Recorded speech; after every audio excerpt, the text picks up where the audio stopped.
오늘은 이제 요한복음 17장을 통해서 대제사장의 기도에 대해서 좀 살펴보겠습니다.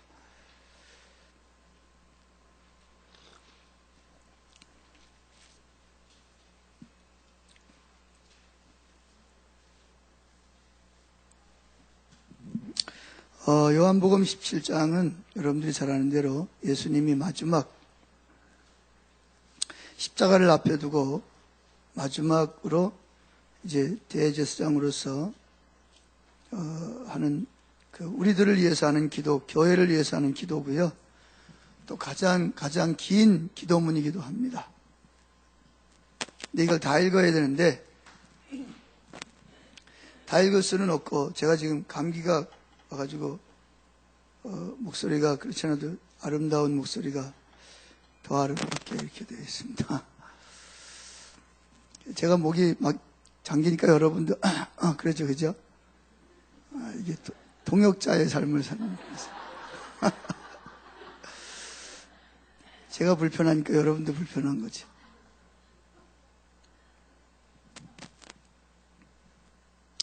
자, 어디부터 읽냐면 23절부터 읽습니다. 23절부터 요한복음 17장 23절부터 26절까지 같이 한번 읽어보겠습니다. 시작. 곧 내가 그들 안에 있고 아버지께서 내 안에 계시어 그들로 온전함을 이루어 하나가 되게 하려 함은 아버지께서 나를 보내신 것과 또 나를 사랑하신 같이 그들도 사랑하신 것을 세상으로 알게 하려 함이로소이다. 아버지여 내게 주신 자도 나 있는 곳에 나와 함께 있어 아버지께서 창세 전부터 나를 사랑하심으로 내게 주신 나의 영광을 그들로 보게 하시기를 원하옵나이다. 의로우신 아버지여 세상이 아버지를 알지 못하여도 나는 아버지를 알았사옵고 그들도 아버지께서 나를 보내신 줄 알았사옵나이다. 내가 아버지의 이름을 그들에게 알게 하였고 또 알게 하리니 이는 나를 사랑하신 사랑이 그들 안에 있고 나도 그들 안에 있게 하려 함이니이다. 아멘. 이게 무슨 내용이죠? 자, 이제 예수님께서 십자가를 앞에 놓고 이제 그때 당시에 있는 제자들과 또 앞으로 예수 믿을 교회들을 위해서 예수님이 기도하신 내용입니다. 이 기도는 반드시 성취될 것이고 또 영원할 것입니다. 그러니까 이 기도는 우리에게도 해당하는 기도예요. 자, 한번 23절부터 보죠. 곧 내가 그들 안에 있고, 여기 내가는 누구죠? 예수님이. 그들은 누구예요? 그래서 이제 예수 믿는 저와 여러분을 말하는 겁니다. 예수님이 어디 계신다고요? 우리 안에 들어와 계십니다. 성령으로 지금도 함께 하시는 줄로 믿습니다. 또 아버지께서 내 안에 계시어, 여기 안에 계신다는 말은 이제 친밀한 교제를 나눈다. 그런 얘기입니다. 계시어 그들로 온전함을 이루어 하나가 되게 하려 함은 아버지께서 나를 보내신 것과 또 나를 사랑하신 같이 그들도 사랑하신 것을 세상으로 알게 하려 함이로소이다. 여기 참 우리가 믿기 어려운 이야기를 하죠. 그게 뭐죠? 또 그러니까 아버지가 예수님을 사랑하신 같이 저와 여러분도 사랑하신 것을 똑같이 그러니까 사랑하시는 거예요. 똑같이 사랑하신 것을 알게 하려 함으로써 여기 알다라는 동사를 쓰죠. 이게 알아야 되는데 뭘 알아야 되냐면 하나님 아버지가 아들 예수님을 사랑하시듯이 누굴 사랑한다는 거죠? 똑같은 분량과 강도로 저와 여러분들을 사랑하시는 것을 세상으로 알게 하려 함이로소이다. 이렇게 말하고 있습니다. 여러분들은 어떠세요? 하나님이 여러분을 정말 사랑한다고 믿으세요? 아니면 사랑했다가 또 내가 좀 잘못 살면 또 두들겨 패기도 하고 또 메어치기도 하고 또 화도 내고 그러다가 안 되면 모르겠다 네 맘대로 살아라 하고 버리기도 하고 그러십니까? 그럼 어떻게 사랑하시죠?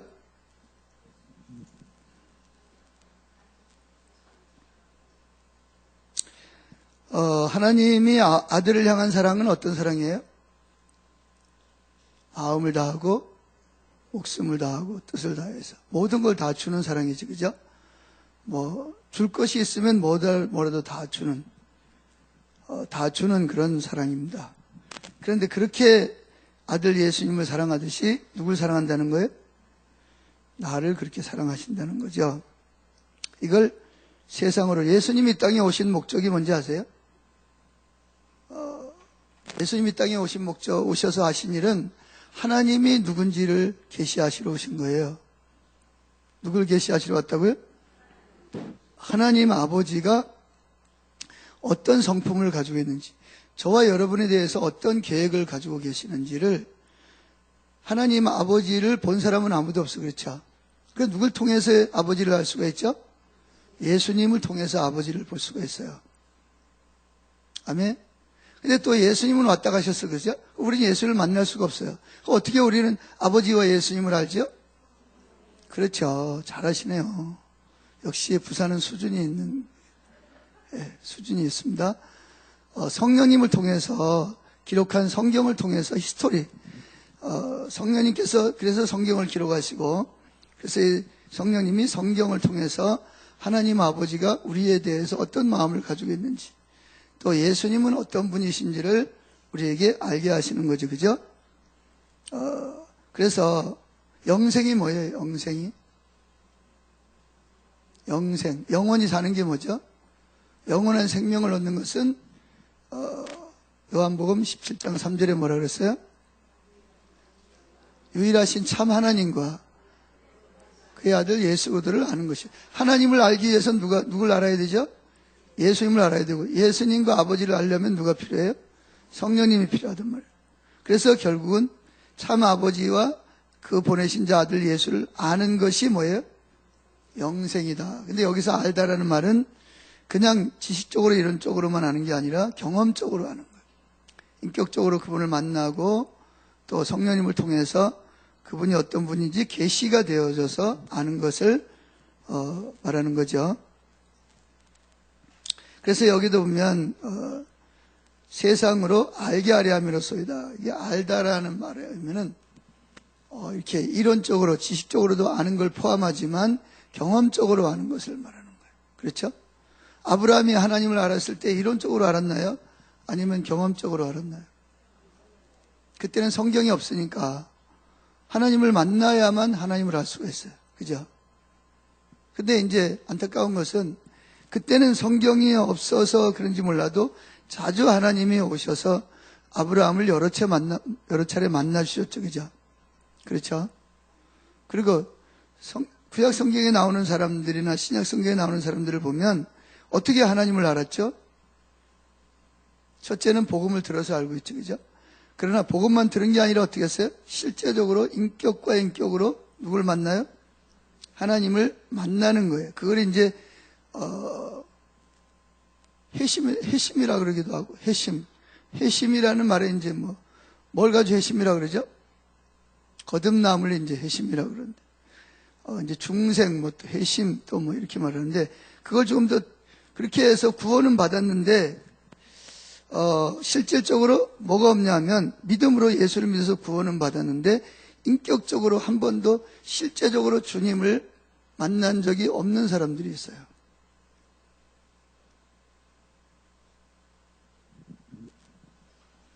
그런데 이제 그런 사람들은 실제로 하나님을 인격적으로 이렇게 만나야 됩니다.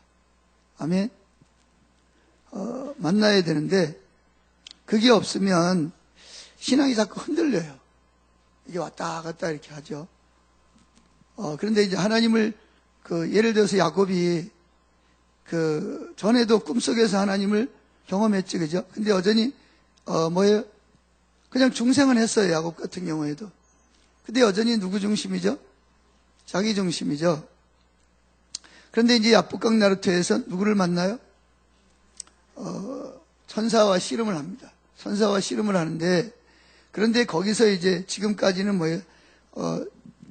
자기는 맨 뒤에 있었어, 그죠?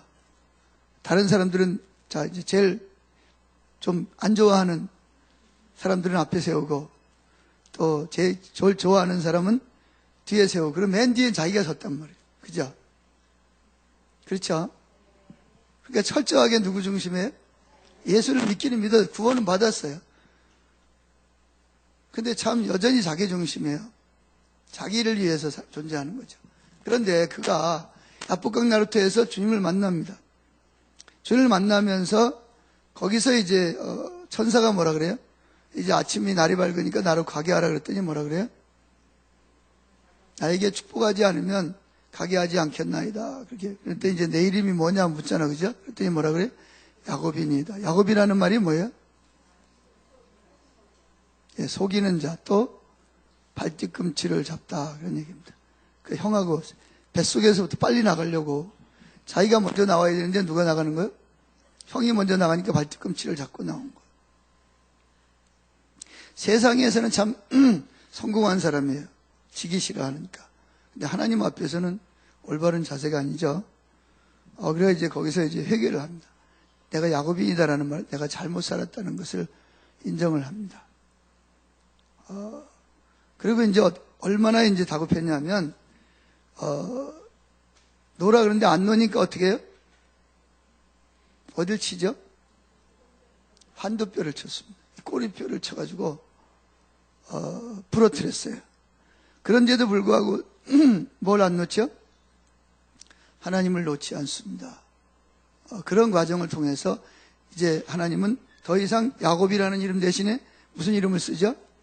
이스라엘. 네가 이제 새롭게 뭐예요? 변화됐다. 그런 이야기입니다. 그러면서 이제 야곱이 삶이 바뀌죠. 지금까지 맨 뒤에 있었는데 그 삶을 통해서 이제 야곱이 에서가 이제 300명이 자기를 죽이려고 쫓아온단 말이에요. 그래서 무서워서 맨 뒤에 있었는데 그날 하나님을 만나고 이제 맨 앞에 누가 가죠? 자기가 갑니다. 자기가 맨 앞에 가요. 그러다가 자기 죽을 수도 있잖아요. 근데 하여튼 맨 앞으로 가요. 이게 왜 그러냐면 이렇게 하나님과 좀 인격적으로 이렇게 실질적으로 좀 만남이 필요해요. 특별히 모태 신앙 가지신 분들 좀 그렇죠. 자, 근데 이제 우리는 이렇게 하나님을 만나서 야곱이 뭘 깨달았냐면, 거기 성경에 일반적으로 볼 때는 잘 모르겠지만, 고맙습니다. 뭘 깨달았죠, 야곱이? 거기서? 가장 큰 야곱이 깨달은 것은 하나님의 사랑입니다. 하나님이 자기가 여전히 이렇게 자기 중심, 내 중심적이고, 자기가 정말 못된 사람이잖아요, 그죠? 형을 속이고 아버지를 속였단 말이에요. 또 외삼촌을 또 재산을 결국은 다 자기 갈취했잖아요, 그죠? 물론 하나님이 주시긴 했지만, 어떻게 했든. 그런데 이제 거기서 그 야곱이 그럼에도 불구하고 하나님이 자기를 뭐 한다는 걸 깨달았어요? 자기를 사랑한다는 것. 자기는 여전히 하나님께 사랑받고 있다는 걸 깨달으니까 야곱이 돌변을 합니다. 어떻게 돌변하냐면 자기는 맨 뒤에 서 있었어요. 다른 사람 다 죽어도 자기는 살아야 되겠다는 거죠. 근데 그 하나님의 사랑을 깨닫고 나서 어떻게 변화되죠? 야곱이 자기가 제일 먼저 죽겠다고 제일 먼저 앞으로 나갑니다. 그 야곱은 모태 신앙이죠, 그죠? 모태 신앙입니다. 그런데 실질적으로 하나님의 사랑을 그때까지 잘 몰랐어요. 그런데 이제 그 순간을 통해서 실제적으로 내가 이렇게 못된 놈이고 내가 이렇게 못된 짓을 하고 아버지를 속이고 형을 속여서 축복 기도를 받고 이렇게 왔음에도 불구하고 하나님이 나를 여전히 얼마나 사랑하시는가. 자기가 누구인지를 깨닫게 된 거예요. 그러니까 이제는 맨 뒤에 있던 사람이 어디로 가죠? 애에서 맨 앞으로 갑니다. 나머지 자식들은 다 부인하고 자식들은 다 뒤에 두고 양떼도 뒤에 두고 이제 맨 앞에 가서 고개를 숙이면서 누구에게 나가요? 에서를 만납니다. 자, 그래서 오늘 성경에 보면 26절이 또 중요합니다. 26절이 읽어볼까요? 내가 아버지의 이름을 그들에게 알게 하였고. 아버지의 이름이 뭐예요? 이름. 여기서 말하는 아버지의 이름이 뭐죠?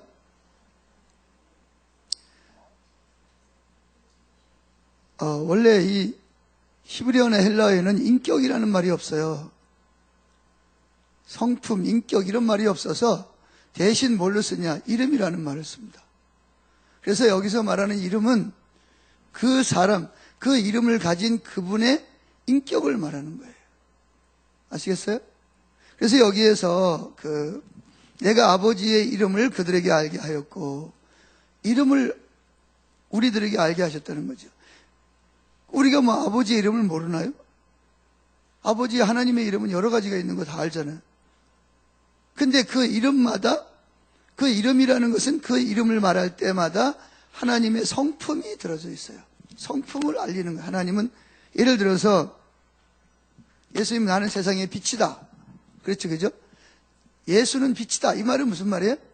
그 빛이라는 말 속에 그럼 예수님이 진짜 빛이에요? 그게 아니고 그 빛과 같은 우리 마음속의 어두움을 몰아내고 우리에게 밝은 빛을 통해서 하나님을 알게 하시는 분이라. 여호와 이레. 하나님 이름이 여호와 이레예요? 이게 아니에요. 그럼 왜 여호와 이레라 그러죠? 하나님이 나를 위해서 뭐 하시리라 필요한 것을 준비하시는 하나님, 그런 의미로 여호와 이레라고 말하는 거예요. 하나님 이름이 여호와 이레가 아니에요. 근데 왜 하나님 이름을 여호와 이레라 그러죠? 그것은 하나님이 우리를 사랑하셔서 우리의 필요를 아시고 뭐 하신다? 미리 다 준비하시는 그런 우리를 사랑하시는 하나님이라는 것을 그 이름이라는 말 속에, 여호와 이레라는 이름 속에 하나님의 성품을, 인격을 우리에게 계시하고 싶은 거예요. 아시겠죠? 여호와 이름이 많아요. 하나님의 이름이. 그죠? 근데 그 많은 이름은, 그럼 하나님은 한 분인데 뭐 이름이 그렇게 많냐? 그게 아니고 그 이름을 말할 때마다 하나님은 당신을 이렇게 준비하시고 치유하신 하나님이시고, 당신의 리더십이고, 당신을 어디로 갈지 모를 때 앞서서 이끌으신 분이시고, 아멘? 당신을 보호하시는 분이시고, 그런 그 하나님의 사랑을 우리에게 나타내시고 싶은데 그걸 우리가 잘 알게 알아듣게 하기 위해서 여러 가지 이름을 사용하신 거예요. 그래서 여기에서 이름이라는 말의 의미는 뭘 의미하는 거다? 하나님이 우리에 대해서 어떤 마음을 가지고 있는지를, 하나님의 성품, 하나님의 인격을 뭐 했다고요? 다시 보세요. 26절, 내가 아버지의 이름을 그들이 누구라고요? 저와 여러분에게, 예수 믿는 사람에게 누구를 알게 하신다고요? 아버지의 이름이라는 말 속에는 그 하나님 아버지가 우리를 향해서 가지고 있는 그 성품, 아멘? 그 마음, 그 의도, 그 길, 목적, 이거를 누굴 통해서?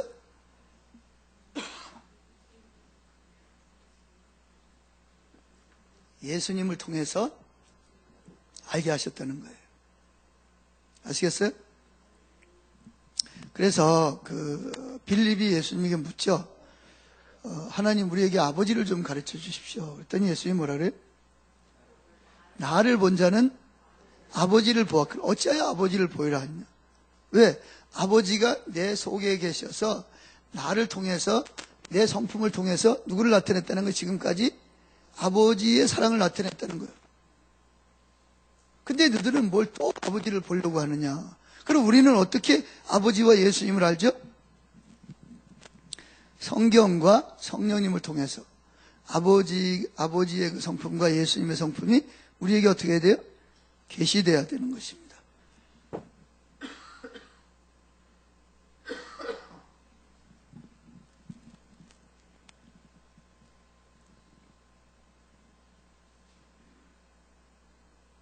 자, 25절을 보세요. 이렇게 말하고 있습니다. 의로우신 아버지요. 아버지가 어떻다는 거예요? 의로우신 아버지. 세상이 아버지를 뭐하지 못하였고 얼마나 의로운지를 알지 못하였고, 근데 나는 어떻게? 나는 아버지를 알았사옵고 그들도, 즉 지금 예수 믿는 저희들도 아버지께서 나를 보내신 줄을 알았사옵나이다. 그러면서 26절에 내가 아버지의 이름을, 즉 아버지가 우리를 향해서 어떤 분이신지를 뭐했다? 알게 하였고, 완료형이죠. 이미 알게 했어요. 근데 또 알게 하리니, 지금까지도 알게 했지만 앞으로도 나를 통해서 아버지가 어떤 분이신지를 계속 알게 하시겠다는 거예요. 누굴 통해서 계속 알게 하시겠다는 거예요? 성령님을 통해서. 예수님이 성령님을 보내셔서 성령님을 통해서 그 나를 통해서 계시던 아버지의 성품을 내가 계속 계시할 것이다, 그런 이야기입니다. 아멘. 알게 하신다는 거예요. 또 알게 하리니 이는 나를 사랑하신 사랑이 그들 안에 있고. 이 말은 뭐죠? 이게 아주 굉장히 핵심적인 내용입니다. 그러니까 하나님은 우리를 왜 창조하셨어요? 창조하신 가장 중요한 목적이 뭐예요? 뭐 여러 가지 이유가 있겠지만 가장 중요한 목적은 아버지가 아들 예수를 너무나 사랑하시는 거예요. 그리고 그 아들 예수를 사랑하시기 때문에 그 아들을 위해서 누구를 창조했어요? 신부를 창조하신 거예요. 누굴 창조했다고요? 신부를. 어떤 신부를 창조했어요? 아버지가 아들을 사랑하듯이 그렇게 사랑할 수 있는 누구를? 신부를 창조하신 게 누구냐 하면 사람입니다. 아시겠어요? 제가 지금 복음을 전하고 있습니다. 복음. 복음이 뭐예요? 기쁜 소식입니다. 기쁜 소식을 전하고 있는 거예요. 자, 아버지는 아들을 위해서 아들을 너무너무 사랑하는 거예요. 그래서 아들을 위해서 가장 크게 유업을 준비하셨죠. 그 유업이 가장 큰 유업이 뭐예요? 예수님의 사랑을 어떻게 해요? 있는 그대로를 알고 자원해서 예수님을 사랑하는 사람들을 아들에게 주는 것이 아버지가 아들을 위해서 예비하신 가장 큰 상급이고 선물입니다. 쉽게 말하면 여러분들이 아버지 입장에서는 누구를 위해서? 아들 예수를 위해서 신부감으로 저와 여러분을 뭐 했다는 거예요? 창조하시고 주셨다는 거예요. 아멘. 그런데 어떤 신부? 신랑이 아버지가 아들을 사랑하고 아들이 아버지를 사랑하듯이 그렇게 그 사랑을 알고 그렇게 예수님을 사랑할 수 있는 그 신부를 예수님을 위해서 준비해 놓으신 거예요. 그것이 바로 인간입니다. 인간. 사람이고 그것이 지금으로 말하면 교회라는 거예요. 교회. 그래서 지금 예수님이 지금 뭐라고 기도하냐면 창세전에 아버지가 나를 위해서 예비한 그 신부를 나에게 뭐 하라는 거예요? 달라는 거예요. 그것이 실제적으로 이루어지게 해달라고 기도하는 거예요. 즉 예수를 믿는 모든 교회들이 내가 그들을 얼마나 사랑하셨는지, 아버지가 나를 사랑하듯이 내가 그들을 얼마나 사랑했는지를 그것을 깨닫고, 그리고 그들도 나를 그렇게 사랑할 수 있는 신부를 세워달라는 거예요. 이게 예수님의 가장 큰 기도 제목입니다. 지금 누구에게 기도하는 거죠? 아버지께 기도하는 거예요. 아멘. 무슨 기도를 하고 있다고요? 아버지가 창세전에 나에게 주신 유업을 이제 나에게 뭐 해달라는 거예요? 실제적으로 달라는 거예요. 그런 신부들이 뭐 하도록? 일어나도록 해달라는 거예요. 이게 예수님이 대제사장으로서 마지막으로 하는 기도의 핵심이고 가장 긴 기도의 기도문입니다. 그래서 여러분 중보 기도를 하려거든 이 요한복음 17장을 잘 연구를 해보시면 중보 기도를 어떻게 해야 되는지를 가장 잘 알 수가 있어요. 그래서 이 요한복음 17장에 대해서 중보 기도에 대해서 이 헨리 블랙가이 목사님이 이런 이야기를 고백을 했어요. 제가 한번 읽어볼게요. 나는 주님의 부르심을 받고 사역을 진행하는 가운데 모험적인 노력을 하기 시작했다. 그러다가 예상치 못하게 큰 장벽에 부딪혔다. 뿐만 아니라 하늘이 캄캄하고 노처럼 보이는 순간에는 내가 지금까지 설교했던 말들이 다 실패로 돌아가는 경험도 했다. 나는 이 중보기도 모임을 시작하기 전에는 그러니까 중보기도할 때 기분이 좋았으나 중보기도회를 마칠 무렵에는 완전히 낙심한 상태가 되어버리는 것이 무엇인지를 알고 있다. 나도 그런 경험을 했기 때문이다. 비록 내가 하나님의 뜻 가운데 있음을 알고 있지만 아무리 노력해도 사역이 나아지기는커녕 오히려 후퇴하는 것만 같은 경험도 해보았다.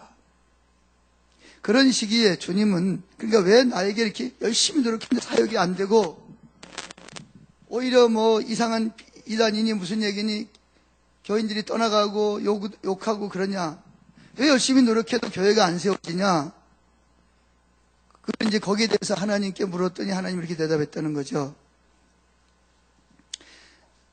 사역의 성공이나 재정적인 성공이 우리의 첫 번째 보상이 되기를 원치 않으신다고 나에게 분명히 말씀하셨다. 그러니까 헬리블레케 목사님이 왜 사역을 열심히 했냐면 열심히 하면 뭐가 잘 될 줄 알고 이렇게 안 믿는 사람들이 더 많아지고 재정적으로 더 부해지고 그러길 위해서 열심히 노력을 했는데 사역이 나아지기는커녕 교인들은 나가고 이단이라 그러고 재정적으로도 어렵고 그런 일을 경험했단 말이에요. 그래서 하나님 왜 이런 일이 있습니까? 라고 물었더니 하나님이 말씀하시기를 이렇게 대답하셨다는 거예요. 사역의 성공이나 재정적인 성공이 우리의 첫 번째 보상이 되기를 원치 않는다. 이렇게 말씀하셨다는 거예요. 그러면서 따고 나에게 분명히 지적해 주셨다. 그분이 원하시는 것은 10만 명이 모이는 체육관에서 설교하고 1만 명을 주님께로 인도하는 것이 첫 번째가 아니었다. 주님이 원하시는 것은 그분의 아들 예수님이 우리의 마음, 관심을 완전히 사로잡기를 원하신다. 물론 수천 명에게 설교하고 사람들을 주님께로 인도하는 것은 정말 좋은 일이지만 그것조차도 우리의 첫 번째가 돼서는 안 된다. 그것을 가르치셨다는 거예요. 자, 10만 명이 모이는 체육관에서 설교를 하면 좋아요, 나빠요? 좋죠. 사람들은 그를 뭐라 그러겠어요? 성공했다 그러겠어요. 또 재정적으로 막 사업이 잘 되고 막 자신들이 잘 되고 좋아요, 안 좋아요? 좋죠. 또 1만 명 이상을 하나님께로 전도해서 귀한 일이에요, 안 귀한 일이에요? 귀한 일이죠. 그런데 여기 중요한 말이 있어요. 그러나 그것이 첫 번째 보상이 돼서는 안 된다. 그런 게 필요 없다는 얘기가 아니에요. 오해하지 마세요. 그러니까 10만 명 모이는 체육관에서 설교하는 게 잘못됐다 그런 얘기도 아니고 축복이 아니라는 말도 아니고 또 하는 일이 잘 돼가 재정적으로 하는 일이 형통했다 그게 잘못됐다는 일도 아닌데 그러나 그것이 뭐가 되면 안 된다? 첫 번째 목적이 돼서는 안 된다. 하나님께 바라는 첫 번째 보상이 돼서는 안 된다는 거예요. 별로 기분이 안 좋지, 그죠?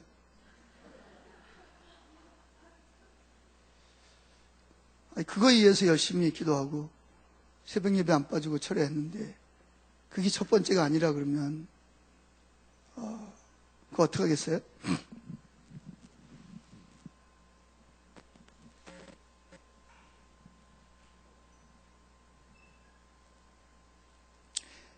그런 것들은 2차적인 보상이 돼야 된다. 2차적.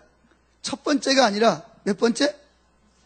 2차적, 부차적인 것이 돼야지 그게 주가 돼서는 안 된다는 거예요. 첫 번째라는 말은 그게 가장 중요한 일이 돼서는 안 된다는 거죠. 이해하시겠어요? 그런데 우리는 나도 모르게 뭐가 주가 돼요? 목회자들은 사역에 성공하는 거, 또 일반 사업하는 사람은 사업에 확장이 잘 돼가지고 뭐 선교도 많이 하고 뭐 선교사도 파송하고 뭐 그럼 얼마나 좋아. 다 누구를 위한 일이에요? 다 하나님을 위한 일인데 근데 실제적으로는 그게 우상이에요.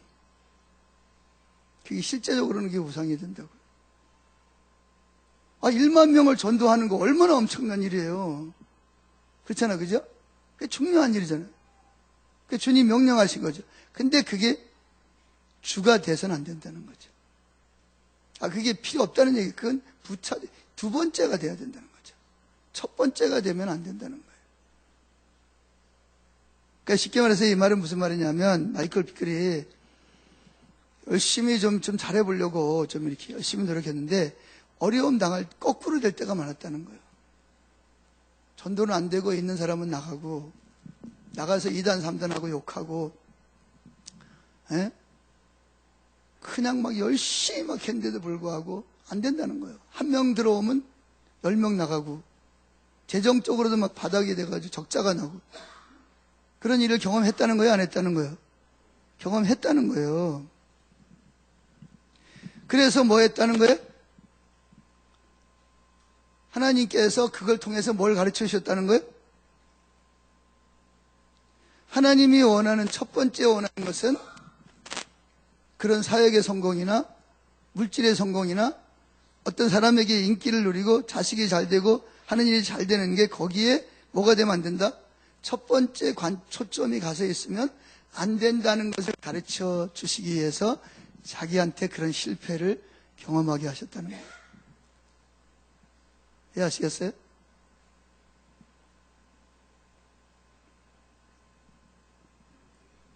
그런 시기에 주님은 사역의 성공이나 재정적인 성공이 우리의 기본적인 보상이 되길 원치 않으신다고 나에게 분명히 지적해 주셨다.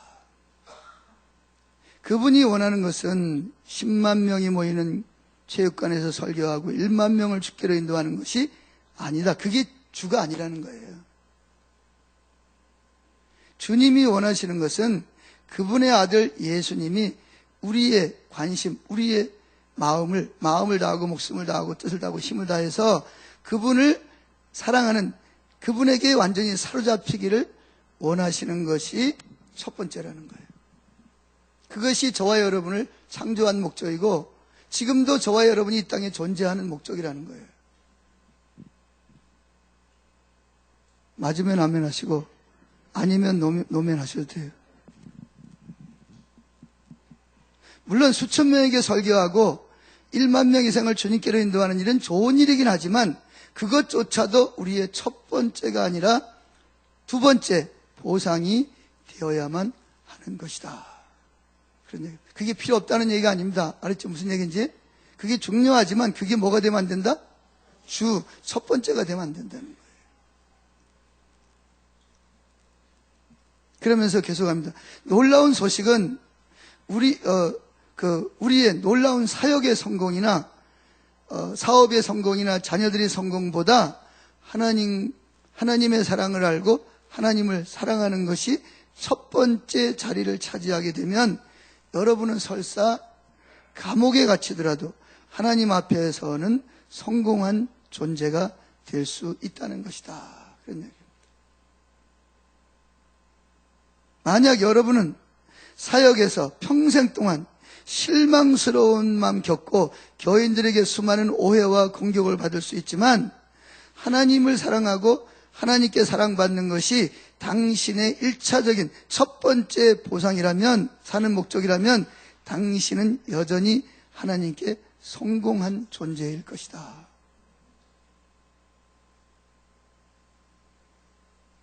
그러면 오늘 주제가 뭐냐? 하나님이 보시는 나는 누구인가? 입니다. 하나님이 바라보시는 나는 누구인가?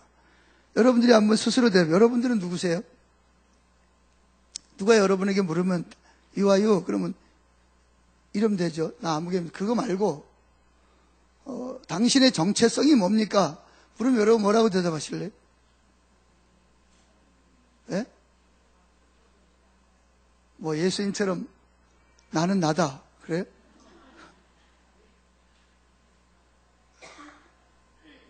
그래, 여러분 뭐라고 대답할 수 있어야 돼. 하나님이 많은 사람들이 당신은 누굽니까? 당신의 정체성이 뭡니까? 당신은 당신을 누구라고 생각하십니까? 그 예수님이 이 땅에 계시면서 수없이 많이 들었던 질문이죠. 그죠? 당신 도대체 누구냐? 당신 메시아냐? 선지자냐? 그렇죠. 그죠? 근데 세례 요한에게 말했더니 세례 요한이 뭐라 그래? 나는 그리스도가 아니다. 그럼 당신은 누구냐?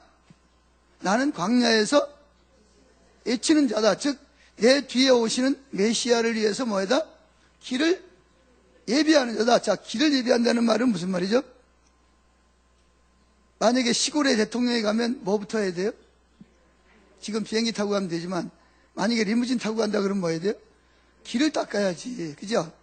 옛날에 왕이 거기를 온다 그러면 어떻게 해야 돼요? 제일 먼저? 길을 닦잖아. 그죠? 그 길을 닦아야 그 길로 누가 와요? 왕이 올 거 아니에요. 그래서 내 뒤에 만왕의 왕이신 그분이 오시는데 나는 그분의 뭘 하러 온 사람이다? 그래서 높은 산은 어떻게 하고? 깎고 낮은 곳은 메우고 그래서 누가 오도록? 메시아가 오시도록 나는 그분의 길을 예비하러 온 사람이다. 분명히 자기는 세례 요한은 자기가 누군지 알았어요? 몰랐어요? 그럼 여러분은 여러분이 누군지 아세요? 모르세요? 여러분 왜 이 세상에 존재하는 거예요? 이걸 알아야 돼요. 이걸 뭐라 해요? 정체성이라고. 정체성. 여러분의 정체성은 뭐예요?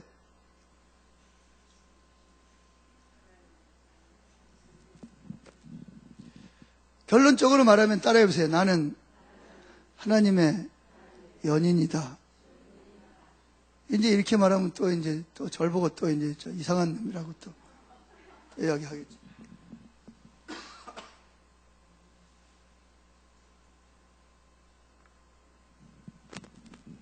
저희는 주일날 이 페이퍼를 이렇게 해서 다 나눠줍니다. 토시 하나 안 틀리고 다 설교문을 써가지고 다 나눠줘요. 이게 다 밖으로 나들어 다닙니다. 근데 이제 어떤 형제가 그 사모님이 있어요. 그 누나가 사모님인데 안산에서 목회를 하는데 이제 동생이 이제 교회를 다닌다니까 좋아해가지고 근데 어떤 교회냐? 아, 영광교회라고. 영광교회가 어떤 게 장로교회라고. 목사님 뭐냐? 김영식 목사님이라고. 근데 그 교회가 어떤 교회냐? 아, 자기가 볼 때 너무 좋은 교회라고. 그랬어요. 주보를 가지고 주보를 보여주는데 마침 주보 속에 뭐가 끼어 있어요? 이 페이퍼가 끼어 있는. 그래서 주보를 쭉 보더니 누나가 뭐예요? 이게 뭐 설교문이 있네. 이런 교회가 다 있네. 그러면서 쭉 읽어보더니 동생 보고 뭐라 그랬겠어요? 야, 그 교회 가지 마라. 그 누나가 읽어보니까 여기 무슨 하나님의 연인이라 그러고 뭐 그런 소리가 있는데 이게 아무래도 그 교회가 좀 이상하다. 목사가 좀 이상하든지 우리 목사님 뭐 박사학위도 가지고 있고 그렇다 그러던데 야, 요즘 하도 그런 게 많아가지고 그러니까 그 교회 가지 말고 여기 한 120년쯤 된 교회가 있어요. 성결 교회가 있어요. 거기 아직 터질 때가 거기를 가라고 그러고. 그래 교회를 안 나와요. 그래서 제가 이제 누가 전도한 사람이 찾아가서 물어보니까 자기 누나가 이제 사모님인데 가지 말라 그랬다는 거. 그래서 다른 교회로 옮겼다고. 그리고 이제 그분이 또 다른 사람 만나면 영광교회 또 가지 말라고. 그게 이상한 교회라고. 그게 왜 그러냐? 뭐 예수님의 신부가 어떻고 뭐 이런 이야기, 뭐 사랑이 어떻고 그러니까 야, 그게 이상한 교회다 그러는 거예요. 여러분들 중에도 혹시 그런 분이 있을 수 있어요. 자, 내가 누구라고요? 그래도의 신부. 신부와 신랑 사이는 어떤 사이예요? 그러니까 연인인데 연인을 어떤 사람을 연인이라 그래요? 그냥 의무감 때문에 결혼하는 사람을 연인이라 그래요? 아니면 정말 죽고 못 사는 사람을 연인이라 그래요? 성경에서 말하는 신랑과 신부 사이는 어떤 사람이에요? 예수님이 먼저 신부인 우리를 위해서 뭐예요? 마음을 다하고 뭘 다하고? 목숨까지 십자가에 다 내어주고 그 다음에 뭐예요? 그분이 하는 모든 일은 다 우리를 위해서 뭐 하기 때문에 하는 일이다? 사랑하지 않기 때문에 행하는 일은 하나도 없어요. 심지어 여러분을 징계할 때도 여러분을 뭐 하기 때문에? 사랑하기 때문에 한다는 거예요. 그죠? 그래서 여기 사복음서에 보면 다 뭐라 그랬어요? 예수님이 어느 날 장이 서로 다르죠. 금식에 대해서 바리새인과 세례 요한의 제자들이 예수님께 와서 묻죠. 다른 제자들은 다 금식하는데 왜 당신과 당신 제자들은 먹기만 합니까? 그랬더니 예수님이 뭐라 그랬죠? 혼인집에서 신랑이 함께 할 때 금식하겠냐. 근데 언제 금식할 것이다? 신랑을 빼앗길 날이 이르리니 그때가 되면 뭐 할 것이다? 금식할. 그러면서 뭐라 그러죠? 그 다음 말이 중요합니다. 낡은 옷에다가 색을 갖다 붙여서 꼬매는 사람이 있다 없다? 없다. 그래서 낡은 가죽 부대에다 새 포도주를 넣을 수 있다 없다? 이게 무슨 말이죠? 자, 이게 좀 설명이 필요합니다. 옛날에는 이 항아리라든지 이런 비닐 봉지가 없어서 양을 잡아서 아니면 염소를 잡아가지고 뭐예요? 그걸 가지고 푸대를 만들었어요. 그렇죠? 그래서 푸대를 만들었는데 처음에 양을 잡아가지고 푸대를 만들면 뭐가 있어요? 신축성이 있어. 그래서 새 포도주를 넣으면 포도주는 또 무슨 성질이 있어요? 부글부글 끓어오르는 성질이 있어요. 그러니까 절반만 넣어도 뭐예요? 나중에 보면 가득 차가지고 막 넘친단 말이죠.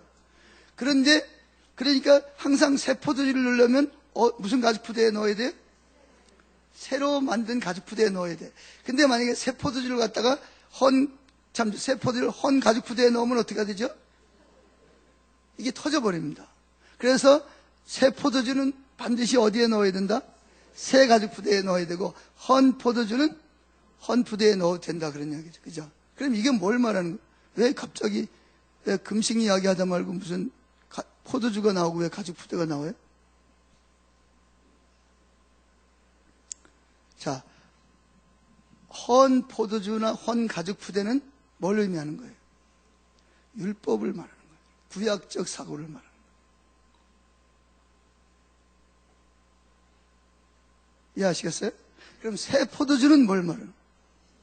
새 포도주나 새 가죽 푸대는 신약을 말하는 거예요. 신약. 아멘. 구약과 신약의 차이점이 뭐죠? 구약은 그림자입니다. 신약은 실체. 구약이 예언이라면 신약은 성취입니다. 그렇죠?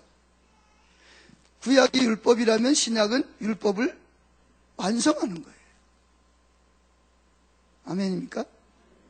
그런데 지금 사람들은 예수님을 신약 시대에 살면서 사고는 여전히 어디 사고를 가지고 있어요? 구약적 사고를 가지고 있는 거예요. 이게 문제예요. 그러니까 구약적 사고를 가지고 있는 사람들에게 신약적 이야기를 하면 뭐가 돼요? 이단이 되는 거예요. 뭐가 된다고요? 그런 얘기를 들어본 적이 없거든요. 구약에는 뭐 거룩하신 하나님 이거밖에 안 배웠어. 그죠? 그래 안 그래요? 하나님이 우리를 사랑한다는 건 알지만 여전히 하나님은 무서운 하나님. 그렇죠? 근데 신약에는 예수님이 뭐하러 오셨다고요? 율법을 완성하러 오셨죠. 그죠? 그래 안 그래요? 그 율법을 어떻게 완성한 거예요? 예. 사랑은 율법의 완성입니다. 아멘. 뭐가 완성이라고요? 사랑은 율법의 완성이에요. 이해하시죠? 그런데 구약시대 사람들은 율법을 지켜서 이렇게 되려고 구원받으려고 하는데 예수님은 오셔서 율법 안 지켜도 돼. 왜? 내가 율법 다 지켰어. 그러면서 율법을 새롭게 해석을 합니다. 율법이 뭐냐? 율법은 사랑하는 거다. 하나님의 사랑을 알고 친밀한 교제를 나누고 그 사랑이 이웃에게 흘러가면 율법이 완성된 거야. 이렇게 말해요. 이해가 돼요? 안 돼요? 이해가 안 돼요. 아니 그때 사람들은 이해가 잘 안 된단 말이에요. 왜? 헌 가죽 부대를 가지고 있고 헌 포도주를 있어. 근데 지금 예수님은 무슨 부대? 새 부대, 새 포도주란 말이에요. 이걸 여기다 집어넣으려고 그러니까 터져버리는 거예요.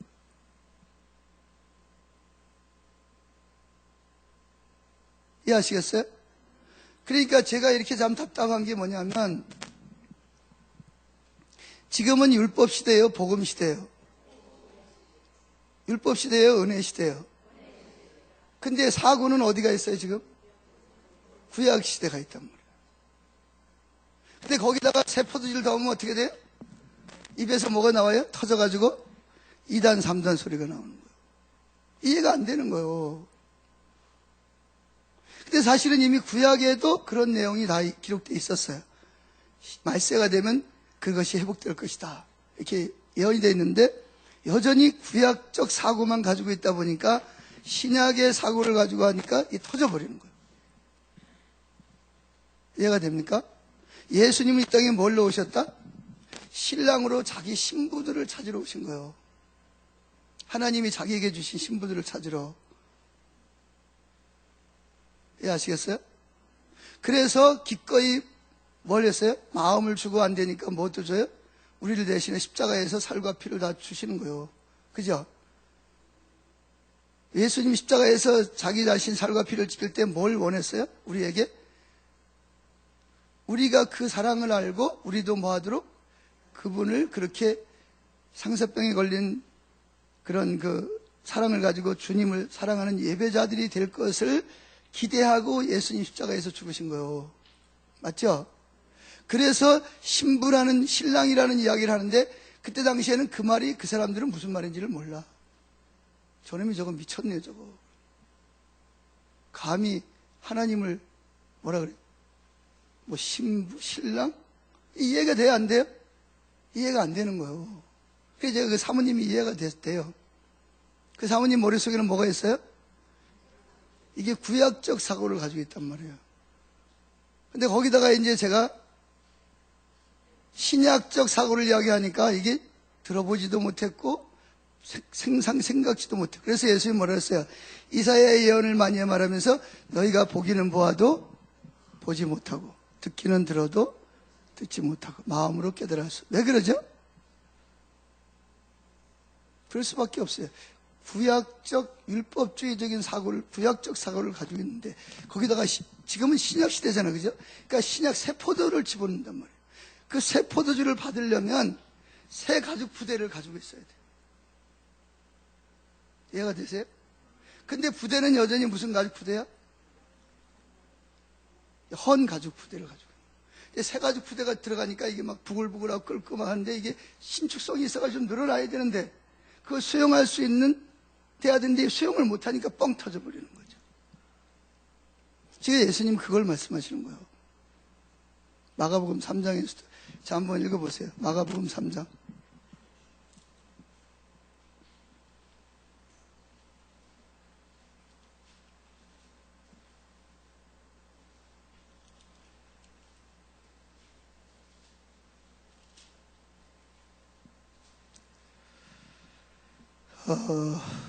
어디죠?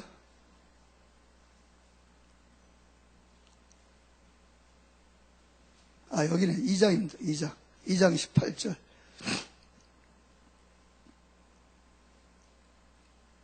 시작. 요한의 제자들과 바리새인들이 금식하고 있는지라 사람들이 예수께 와서 말하되 요한의 제자들과 바리새인의 제자들이 금식하는데 어찌하여 당신의 제자들은 금식하지 아니하나이까? 예수께서 그들에게 이르시되 혼인집 손님들이 지금 뭐가 이루어지고 있어요? 신랑과 신부가 있는 거예요. 혼인집 하면 뭐가 딱 떠올라야 돼요? 여기 말하는 건 신랑만 있지만 신랑이 있다는 말은 누가 있다는 걸 전제하고 있는 거예요. 신부가 있다는 걸 전제하고 하는 거예요. 이해하시겠죠? 혼인집 손님들이 신랑과 함께 있을 때에 금식할 수 있느냐? 신랑과 함께 있을 동안에는 뭐 할 수 없느니라? 금식할 수 없느니라. 그러나 신랑을 빼앗길 날이 이르리니 그날에는 금식할 것이니라. 그러면서 21절에 말합니다. 자, 생배 조각, 이거는 또 설명해야 되니까 넘어가고 22절. 새 포도주는 낡은 가죽 부대에 넣는 자가 없나니 만일 그렇게 하면 새 포도주가 부대를 터뜨려 포도주와 부대를 버리게 되니라. 오직 새 포도주는 새 부대에 넣느니라. 새 부대와 헌 부대를 설명드렸죠, 그죠? 그러면 이제 금식도 그래요. 구약적 금식은 주로 뭐예요? 뭐 달라. 전쟁에서 승리하게 해달라. 이게 이제 금식적 구약시대예요. 맞아요? 틀려요? 또 제가 무슨 이야기 할지 모르니까 또 겁이 나가지고 말을 잘 안 했어요. 신약적 금식은 달라요.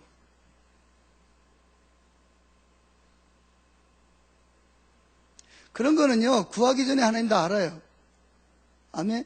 그럼 뭘 위해서 기도하라는 거예요? 신랑을 빼앗긴다는 말은 누굴 위해서 금식하는 거예요? 신랑을, 그분을 알고 그분을 뭐예요? 임재를 느끼고 그분이 실제적으로 그분의 사랑을 알기 위해서 금식해야 돼. 이게 신약적 금식이에요. 근데 지금 교회에서는 무슨 금식을 하고 있죠? 그러니까 이렇게 하는 데다가 신약을 갖다가 세포들 갖다가 이야기를 하면 알아들어요? 못 알아들어요? 이게 못 알아듣는 거예요. 이상한 놈, 이상한 소리 한다고 하는 거예요.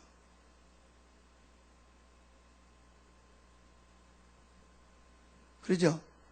마태복음에 보면 예수님이 비유 이야기를 많이 했는데 제일 많이 비유한 이야기가 뭐예요? 혼인집 이야기. 그죠? 임금이 아들을 위해서 결혼식을 하는 내용. 맞아요? 이게 신약에 나온 내용이잖아. 그죠? 맞아요? 틀려요? 맞죠?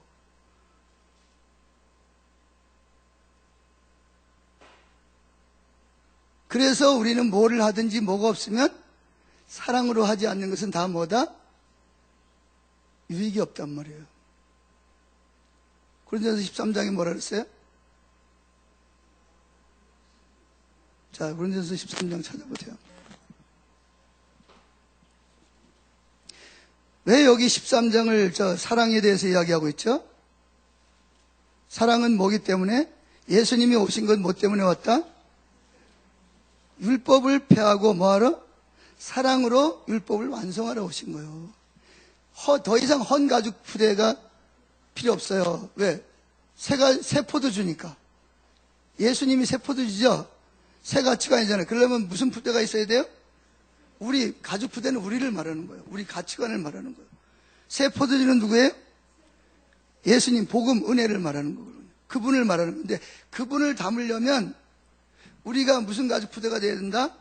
새 가죽 부대가 돼야 되는데 그런데 보면 여전히 무슨 가죽 부대를 가지고 이제 늘어날 대로 다른 늘어났어요. 그걸 가지고 새 포도주를 담으려고 그러니까 이게 신앙생활이 힘들겠어요? 즐겁겠어요? 이게 죽을 지경이요. 지옥 가기 싫으니까 안 믿을 수는 없고 믿기는 믿어야 되겠고 너무 힘든 거예요. 사람 변하진 않고 나도 안 변하고 너도 안 변하고 이게 왜 이렇게 지겹나 이렇게. 자, 요한복음 고린도전서 13장을 찾아봅시다. 왜 그러냐? 그게 무슨 가죽 부대를 가지고 있다 여전히? 헌 가죽 부대를 가지고 있어서 그래요. 새 가죽 부대는요 생동감이 있고요 신나고 즐겁고 하나님을 경험하는 거예요. 아멘. 왜? 우리는 예수님의 모기 때문에 신부기 때문에. 자, 고린도전서 13장 시작. 내가 사람의 방언과 천사의 말을 할지라도 사랑이 없으면 소리나는 구리와 울리는 꽹과리가 되고 내가 예언하는 능이 있어 모든 비밀과 모든 지식을 알고 또 산을 옮길 만한 모든 믿음이 있을지라도 사랑이 없으면 아무것도 아니요. 자, 계속 지금 뭘 말하고 있어요? 사랑이 없으면 뭐하다? 심지어 내 몸을 불사르게 구제할지라도 사랑으로 하지 않으면 뭐 유익이 없다는 거예요. 자, 8절 사랑은 언제까지나 떨어지지 아니하고 예언도 폐하고 방언도 그치고 지식도 폐하리라. 우리는 부분적으로 알고 부분적으로 예언하니 온전한 것이 올 때는 부분적으로 하던 것이 폐하리라. 내가 어렸을 때에는 말하기를 것이 어린아이와 자, 쭉 이야기를 합니다. 자, 13절 시작. 그런즉 믿음, 소망, 사랑이 세 가지는 항상 있을 것인데 그 중에 제일은 사랑이라. 지금 뭘 말하려고 하는 거죠?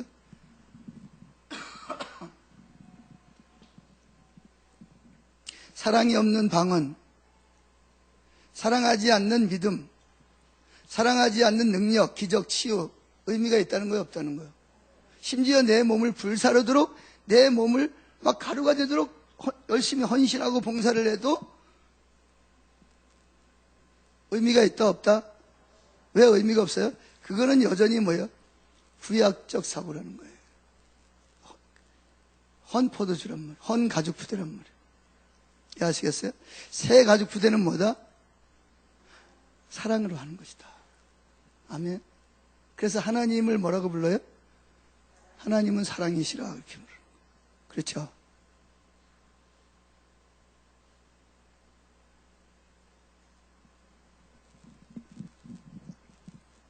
그래서 여기 보면 오늘 주제가 뭐냐면 나는 누구인가? 답이 뭐예요? 나는 하나님의 연인이다. 내 정체성이 뭐라고요? 다른 말로 말하면 난 하나님의 신부다. 왜? 예수님이 누구니까? 하나님이니까. 신랑이고 하나님이니까. 아멘. 그래서 우리는 하나님께 사랑받는 존재이며 따라서 우리는 주님의 사랑스러운 연인이다. 그런 얘기입니다. 그것이 저와 여러분의 기본적인 정체성이다. 정체성. 그래서 내가 하나님의 사랑스러운 연인이고 신부라는 관점으로 나 자신을 볼 때 어떻게 돼? 내가 다르게 보여요? 지금까지 보던 거하고 똑같아요? 달라요? 다르죠. 근데 이제 이론적으로만 달라도 엄청나게 다른데 실제적으로 내가 하나님의 연인이다, 하나님의 신부다, 이렇게 그게 실제적으로 여러분에게 인식이 된다면 여러분은 어떻게 될 것 같아요? 여러분의 삶은 정말 새 포도주가 돼버립니다.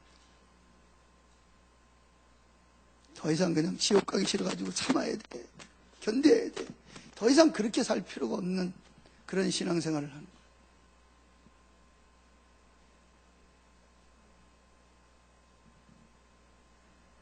그래서 내가 나를 볼 때 이웃을 사랑하려면 누굴 사랑해야 되죠? 먼저 나를 사랑해야 되죠.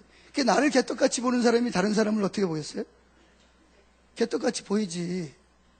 내가 개떡같은데 다른 사람이라고 해서 사람처럼 보이겠어요? 나 이상을 다른 사람으로 뭐하지 못해요? 볼 수가 없어요. 그래서 내 이웃을 사랑하되 누구처럼 사랑해라? 내 몸과 같이 사랑하라, 이렇게 말씀하시는 거예요. 근데 대부분이 많은 사람들은 죄책감, 수치심, 거절감 때문에 자기를 별 볼 일 없는 사람이라고 생각해요. 그래서 4살 먹은 아이부터 열등감에 사로잡혔어요. 4살 먹은 아이들부터 열등감, 다른 사람하고 비교하게 되고,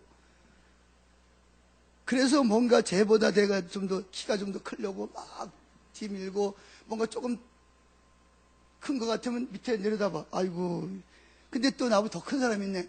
음에 또 기죽어, 또 이렇게 또 열등감 느끼고.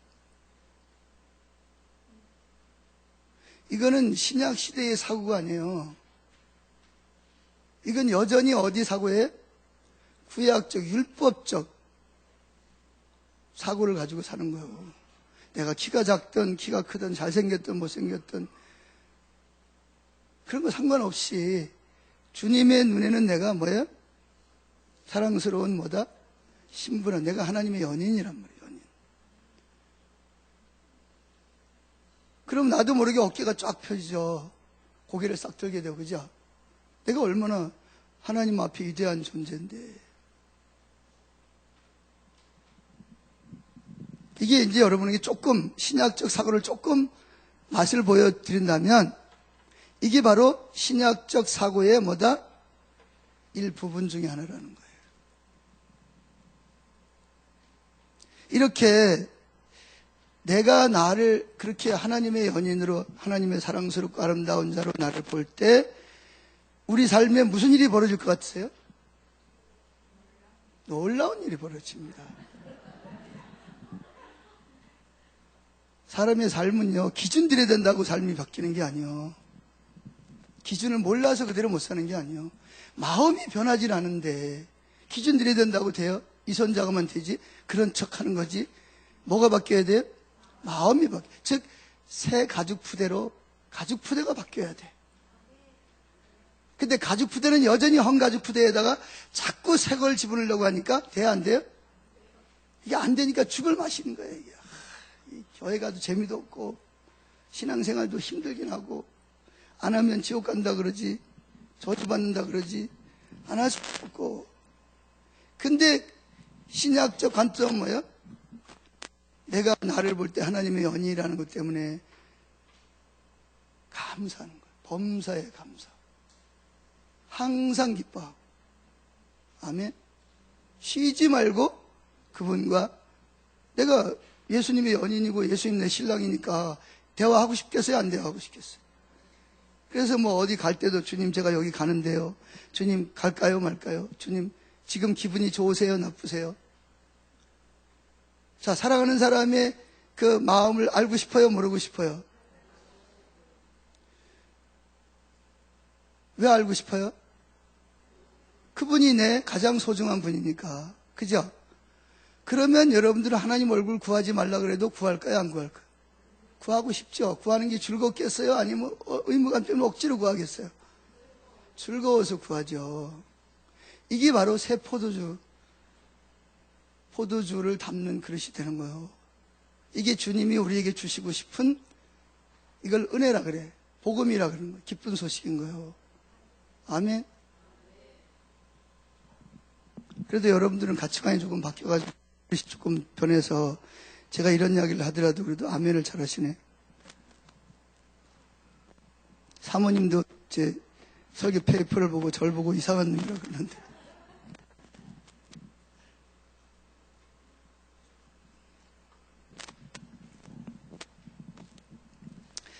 자, 신명기 6장 4절 제가 읽겠습니다. 이스라엘아 들으라. 우리 하나님 여호와는 오직 유일한 이 말이 중요합니다. 유일한, 오직이라는 말, 온리, 유일한 여호와시니 너는 마음을 다하고 뜻을 다하고 힘을 다하여 네 하나님 여호와를 사랑하라. 즉, 이 말이 무슨 말이냐.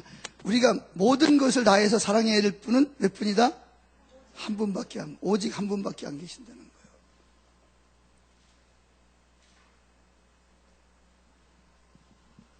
6절, 오늘 내가 네게 명하는 이 말씀을 너는 어디에 새기고?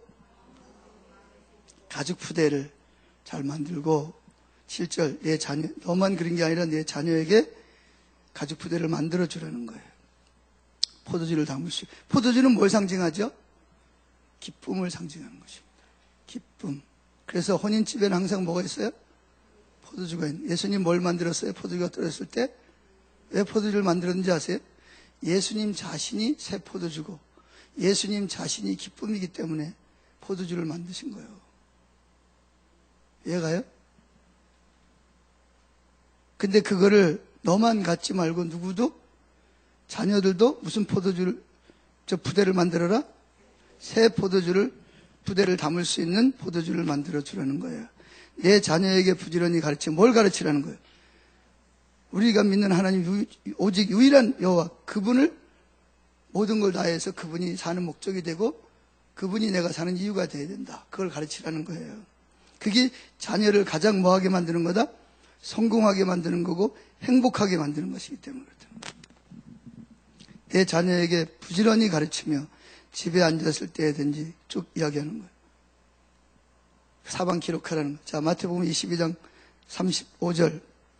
그 중에 한 율법사가 예수를 시험하여 묻되 선생님, 율법 중에 어느 계명이 크니까? 예수께서 이르시되 내 마음을 다하고 목숨을 다하고 뜻을 다하여 주 너의 하나님을 사랑하라 하셨으니 이것이 크고 첫째 되는 계명이요 둘째도 그와 같으니 내 이웃을 내 자신과 같이 사랑하라 하셨으니 이 두 계명이 온 율법과 선지자의 강령이다. 즉 성경 66권을 통틀어서 두 가지 계명으로 말하면 뭐다? 첫째는 하나님 사랑하는 거고 두 번째는 그 사랑이 흘러서 이웃에게로 가는 거다. 그런 얘기인데. 그런데 우리가 하나님을 사랑하려면 뭘 알아야 사랑하죠? 하나님의 도우심이 필요합니다. 따라해보세요. 하나님을 사랑하려면 하나님의 도우심이 필요하다. 왜 하나님의 도우심이 필요해? 그냥 사랑하면 되잖아요. 근데 그냥 사랑하는 것이 안 된단 말이죠. 어떻게 사랑하냐? 내가 그분께 얼마나 아름답고 사랑스러운 존재인지, 내가 연약해 쓰러지고 넘어지고 실패할 때도 여전히 내가 그분에게 얼마나 존귀하고 사랑스러운 존재인지를 알 때 내 마음이 움직여서 새 포도주가 들어가야 새 포도주가 움직여서 누굴 사랑한다? 하나님을 사랑하게 돼요. 신랑을 사랑하게 돼요. 신랑인 줄 알아야 사랑할 거 아니에요. 그죠? 그분이 신랑인지 안 보이고 뭘로 보이냐? 내 피 빨아먹는 분으로 보여. 사랑하겠어요? 안 사랑하겠어요? 이거 직장에서 사표는 못 내겠고, 이거 지겹긴 해도, 그래도 참아야지. 저분이 상사니까, 사장이니까. 그 언제까지 그렇게 신앙생활 할 건데. 그러니까, 내가 하나님을 사랑하려면, 하나님이 내게 어떤 분인지를 알아야 내가 하나님을 사랑하지. 나를 사랑하는 하나님은 내가 누군지 알아요, 몰라요? 알죠? 내가 그분의 연인이라는 걸 알기 때문에 나를 사랑하는 거예요. 근데 나는 그분이 내 연인이라는 것을 몰라. 그럼 그분 사랑하겠어요? 안 사랑하겠어요? 사랑하지 않죠. 사랑은 못해요. 그러니까 그분을 사랑하는 게 불가능한 거예요. 그래서 그분은 오셔서 뭘 계시하신다? 내가 너의 신랑으로서 내가 너를 이렇게 사랑한다는 것을 계속해서 이 마지막 기도에서도 하나님께 내 신부들이 내 사랑을 알고 그 신부들이 나를 신랑으로 알고 나를 사랑하게 해달라고 기도하는 기도문이 바로 요한복음 17장이에요. 십자가를 지기 전에 마지막으로 한 기도가 이 기도라고요.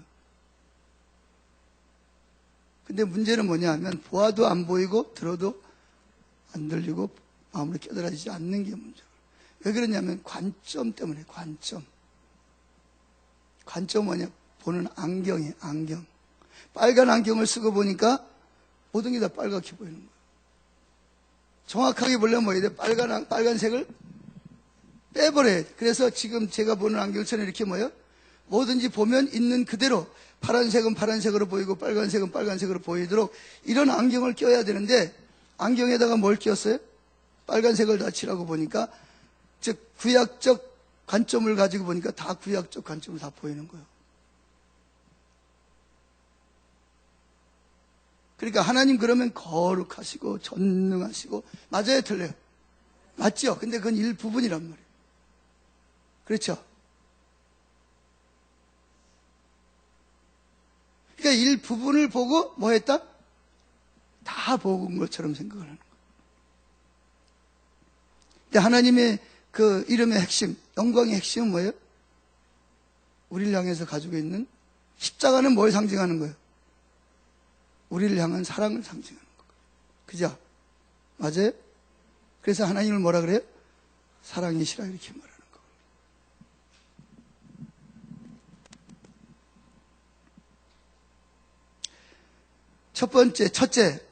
첫째 계명이 첫째가 되도록 기도하신 예수님. 자, 요한복음 17장은 뭘 위해서 기도한 내용이라고요? 첫 번째 계명이 첫 번째가 되도록. 이 말은 무슨 말이냐? 예수님의 신부들이 자기가 예수님이 신랑이 우리를 위해서 창조하시고 또 우리를 사랑하셔서 십자가에 주신 신랑임을 아버지께서 성령을 통해서 신부들이 알고 그리고 신부들이 내가 신부들을 사랑하듯이 신부들도 자발적으로 나를 사랑하는. 아멘. 그런 신부가 되게 해달라고 기도하는 내용이 오늘 요한복음 17장의 대제사장의 마지막 기도랍니다. 지금 이게 마지막 기도입니다, 여러분. 무슨 기도? 이제 죽음을 앞두고 십자가를 마지막으로 하는 아버지께 하는 기도. 그러니까 이 기도가 응답되겠어요? 안 되겠어요? 응답되겠죠. 그렇죠. 응답이 뭐예요? 저와 여러분이 예수님이 나를 이렇게 사랑하셨구나. 그걸 성령을 통해, 아버지가 성령을 통해서 알고 우리도 누구를? 예수님을 신랑으로 나는 사랑스러운 신부고 나를 사랑하는 예수님, 신랑 예수님을 신랑으로 사랑하는 그런 사람이 되게 해달라고 기도하니까 그 기도가 응답돼야 돼요? 안 돼야 돼요? 그럼 여러분이 어떻게 응답이 돼요? 여러분이 메시지를 듣고 헌 가죽 푸대를 버리고 어디로 와야 돼요? 새 가죽 푸대로 와야 새 포도주를 예수님으로 알아볼 수가 있다는 거예요.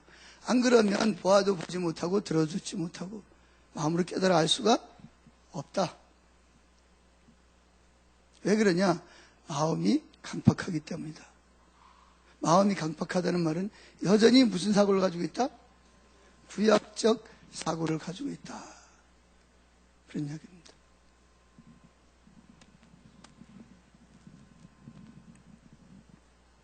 그래서 여기에 중요한 것은 성경에 기록된 가장 긴 중보기도이면서 또 가장 중요한 중보기도라는 거죠.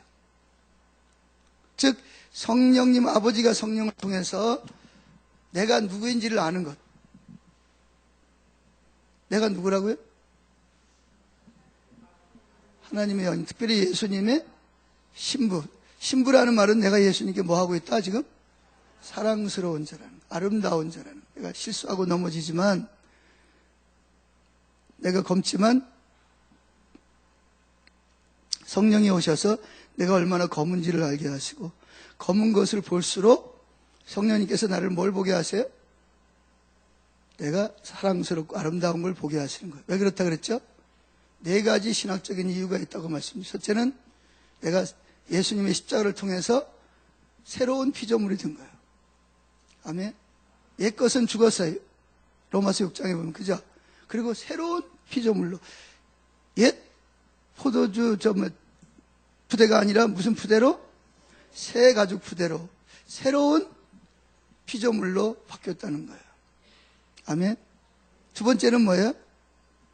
성령님이 내 안에 오셔서 자원하는 마음을 주시고, 내가 마음은 온이로되 육신이 약하다. 육신은 약해서 넘어지고 실수하지만 마음은 뭐한다?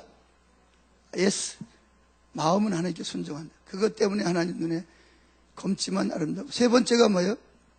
하나님은 우리를 기뻐하시고 즐거워하시기 때문에, 하나님의 사랑스러운 눈으로 우리를 바라보기 때문에 우리가 뭐하다? 자, 여기 만약에 그 이상조 목사님이 지금 기분이 정말 아주 90으로 안 좋아. 근데 사모님이 그냥 예쁘게 화장을 하고 딱 나타났어. 그럼 어떡할 거예요? 이쁘게 보일 것 같아요? 뭐 개 잡아먹었어? 왜 입술이 그렇게 뻘게? 그 왜 그러죠? 지금 마음이 뒤틀어진 거예요. 그렇죠? 그러니까 하나님 마음이 우리를 볼 때 뒤틀어지면 우리가 아무리 아름다워도 아름답게 보이겠어요? 안 보이겠어요? 절대로 아름답게 보여요. 근데 하나님의 마음이 즐겁고 기쁘기 때문에 우리를 바라볼 때 우리가 연약해서 넘어지고 쓰러져도 우리가 뭐하게 보인다? 아름답게 사랑스럽게 보인다.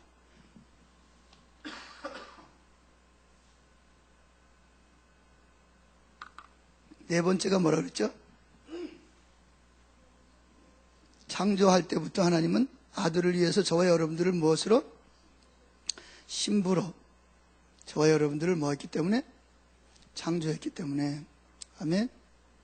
아들에게 주신 신부이기 때문에 하나님 눈에는 우리가 검지만 뭐하다? 아름답고 사랑스러울 수밖에 없다는 거예요. 아멘. 그래서 예수님은 우리의 미래를 위해서 기도하신 것입니다. 우리가 이제 미래는 뭐냐? 지금 시대에는, 그동안에는 이런 메시지들이 많이 좀 가려져 있었다고. 잘 오픈이 잘 안 됐는데, 이제 예수님이 오실 때가 되니까 주님이 어떻게 해요? 정말 새 가죽 푸대가 필요한 거예요. 새 포도주 누구라 그랬죠? 예수님을 마음에 모시려면 어떻게 해야 돼요? 뭐가 필요해요? 새 가죽 푸대가 필요하단 말이죠.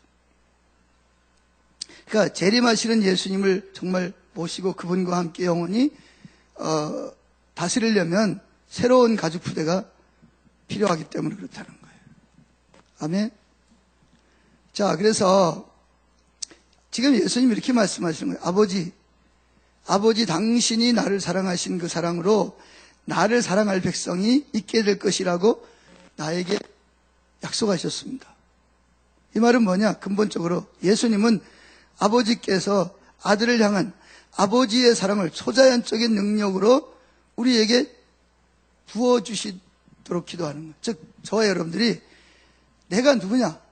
내가 예수님의 신부로 창조됐을 뿐만 아니라 그 예수님이 내가 죄로 인해서 원수되고 연약할 때 내 죄값을 치르시고 나를 사랑하시고, 그리고 그 사랑하신 사랑을 아버지가 성령을 통해서 내 안에 뭐 하다는 거예요? 알게 해주셔서 나도 누구를?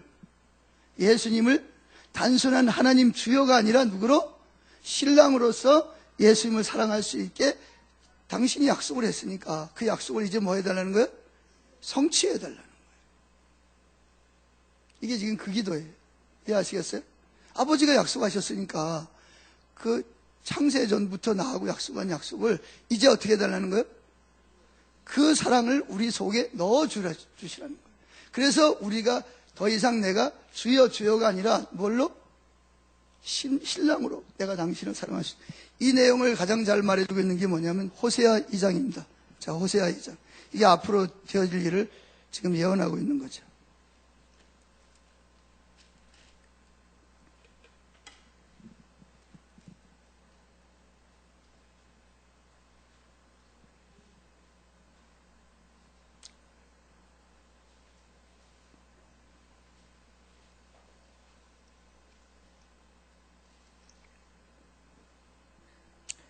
여기 8절에도 보면 새 포도주가 나옵니다.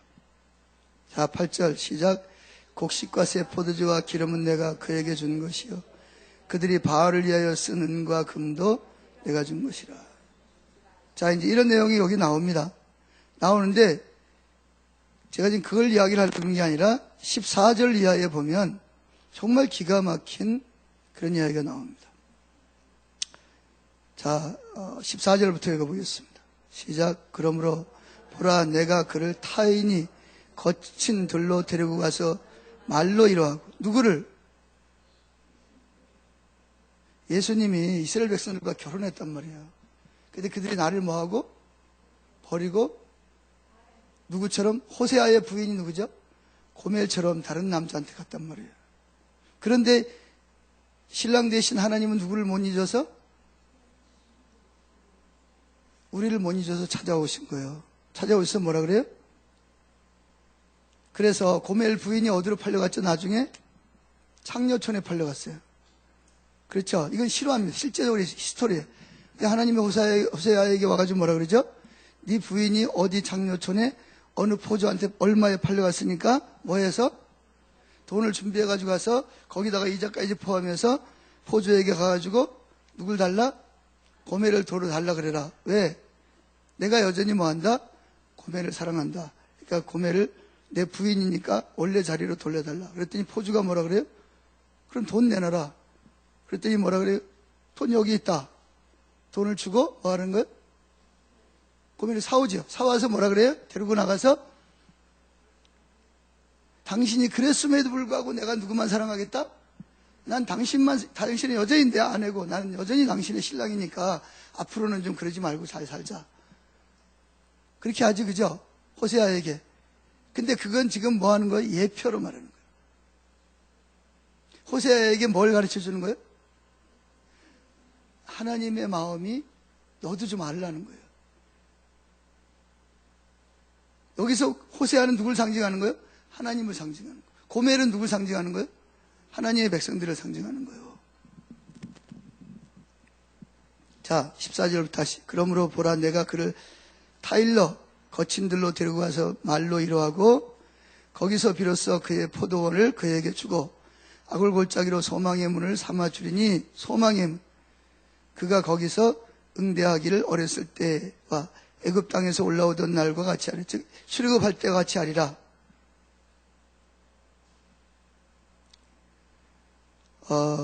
그러면서 뭐라 그러냐면 이런 이야기를 하죠. 어디로 갔지?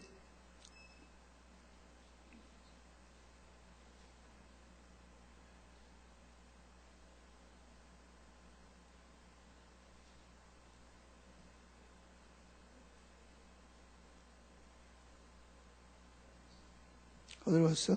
호세아 2장이 맞는데.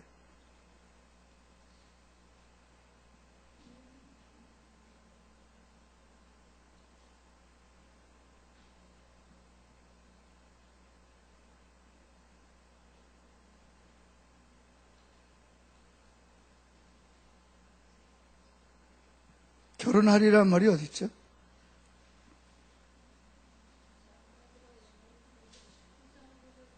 예?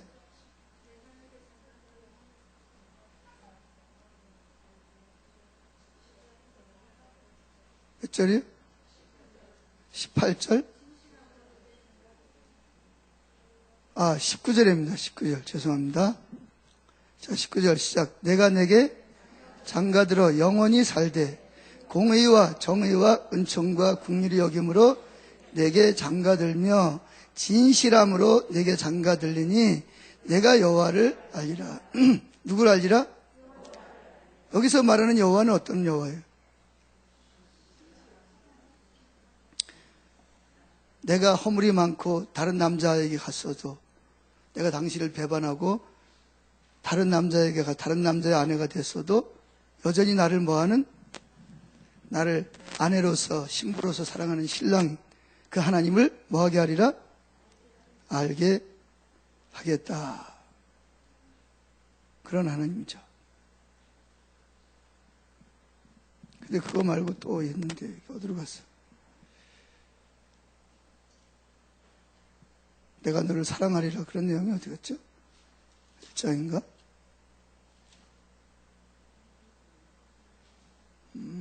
내가 더 이상 나를 주라 하지 않고 바알이라 하지 않고, 아 그렇구나, 16절이로구나. 예, 16절 이걸 찾아야 되는데, 자 16절을 봅시다. 여호와께서 이르시되 그날에 내가 나를 내 남편이라 일컫고 다시는 내 바알이라. 저 2번을 밑으로 와서 보세요. 2번을 뭐라 그랬죠?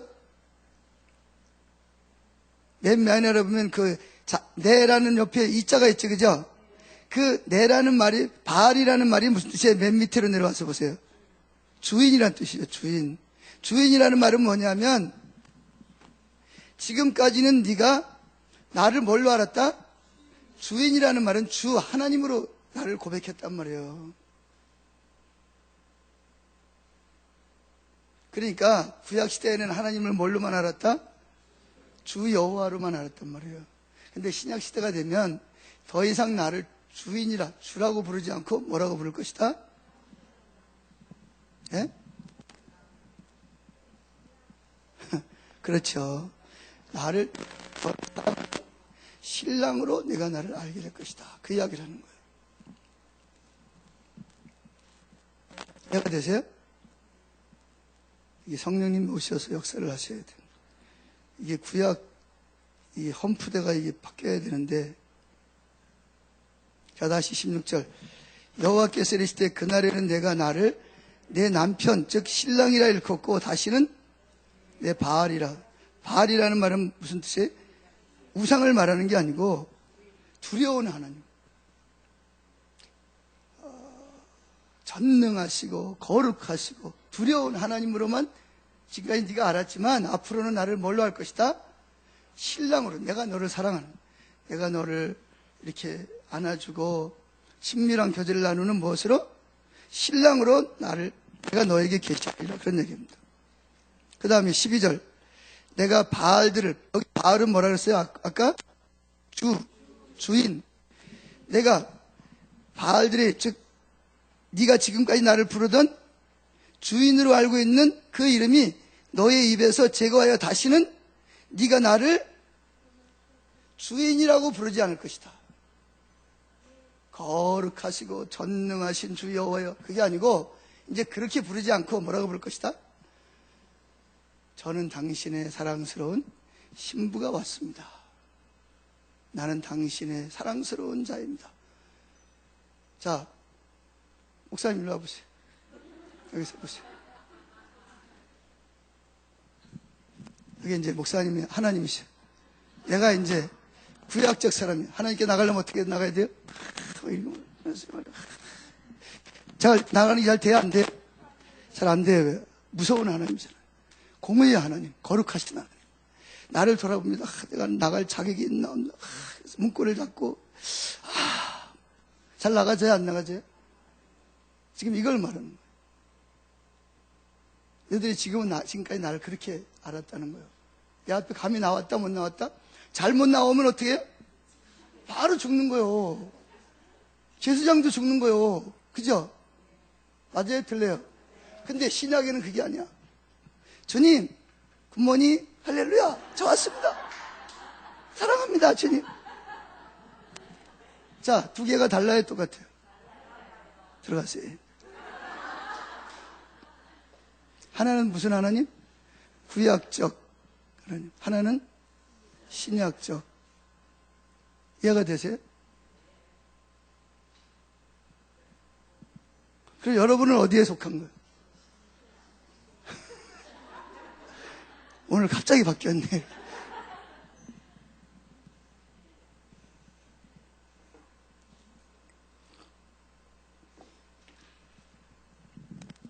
이건 예언입니다. 앞으로 신약 시대에 이럴 때가 올 것이다라는.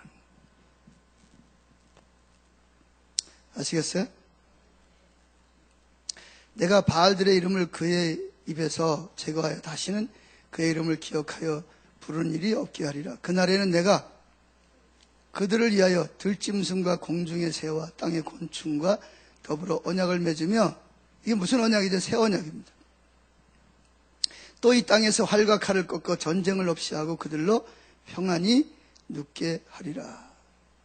그러니까 더 이상 하나님을 무슨 뭐를 내가 사랑받으려고 막 뭐를 해야만 사랑받는 그런 시대는 구약이에요. 구약. 사고가 구약적 사고. 근데 신약에는 이미 뭐 하고 있다? 사랑받으려고 뭘 해서 사랑받는 게 아니고 나 자체로 신부기 때문에 사랑받고 있다. 할렐루야. 그래서 이제 주님을 무서운 어떤 막 죽이고 막 그런 하나님이 아니라 무슨 하나님? 나를 정말 내가 검지만 아름답다고 하시고 내 죄값을 대신 죽으신 하나님. 아멘. 그 언약의 하나님으로 그분 앞에 나가게 될 것이다. 아멘. 또 이렇게 이야기를 하면 또 그런 분들이 있어요. 그래가지고 되냐고, 목사님이 좀 막 겁을 주고 막 무섭게 해야 변하지. 그냥 헬로 굿모닝 이러고 나가면 사람들이 하나님을 우습게 보고 잘 순종하겠냐고 이러는 분들이 또 있죠. 그죠? 그 방종하는 거 아니냐. 너무 이렇게 그걸 해주면. 그런데 여러분, 진짜 주님의 사랑을 알면 방종할 수 있어요? 없어요? 그분을 무시할 수 있어요? 없어요? 그분은 여전히 나를 그렇게 사랑스럽게 대하지만 여전히 거룩하시고 여전히 안 믿는 사람에게는 두려운 하나님. 아멘. 무서운 하나님이에요. 심판주 하나님이에요. 이따 이제 보세요. 아멘. 그런데 나를 대할 때는 어떻게 돼? 신랑 하나님으로 나를 대하는, 신부로 나를 대하는. 할렐루야. 그러면 여러분이 바뀌겠어요? 너 똑바로 안 해! 너 그럼 죽어! 자, 이러는 게 잘 바뀌겠어요? 아니면 뭐예요? 사랑으로 품어주고, 뭐예요? 격려해주고, 넘어져서도 뭐예요? 너 그거 잘못됐지만, 너 회개하고 다시 하면 돼. 다시 일어나. 이게 더 잘하겠어요. 그러니까 여러분이 선택하세요. 저를 보고 뭐라 그러지 말고, 저는 이런 쪽으로 주님이 계시하신다고 믿기 때문에 이런 쪽으로 복음을 선포하는 겁니다. 아멘. 자, 그래서 우리가 주님이 우리를 그렇게 사랑하신다 그래서 우리가 그분을 멸시하거나 그분을 뭐예요? 우습게 여길 수 없어요. 왜? 여전히 그분은 무슨 하나님이기 때문에? 여전히 구약의 하나님이 똑같은 하나님이에요. 신약의 하나님이나. 아멘. 그런데 이제 구약 시대에는 율법주의적인 사고 때문에 그 부분만 보여주신 것이고, 아멘. 그러나 이제 예수님이 어디서 율법을 뭐 하셨다? 완성하셨단 말이에요. 그래서 우리는 율법을 지켜야 안 지켜요? 지키죠. 왜 지키죠? 저주받을까봐 지키는 게 아니라 그분을 사랑하기 때문에 율법을 지키는 거예요. 아멘. 그리고 우리 힘으로 지키는 게 아니라 누구의 힘으로? 성령의 능력으로 율법을 지키는 거예요. 근데 지키는 방법이 달라. 구약 옛 포도주를 후대는 무서워서 지키는 거예요. 천국 가려고 지키는 거고. 아멘. 근데 신약의 새 포도주는 왜 지켜요? 사랑을 받고 있잖아요. 아멘. 그리고 뭐예요? 사랑하니까. 뭐 하니까? 사랑하니까 율법을 지키는 거예요. 그것도 내 자원이 아니고 누구 자원으로? 성령의 능력으로 지키는 거예요. 똑같이 율법을 지키지만 마음 자세, 하나는 묵은 가죽 푸대고 하나는 새 가죽 푸대요. 달라요. 하나님 보시기에는.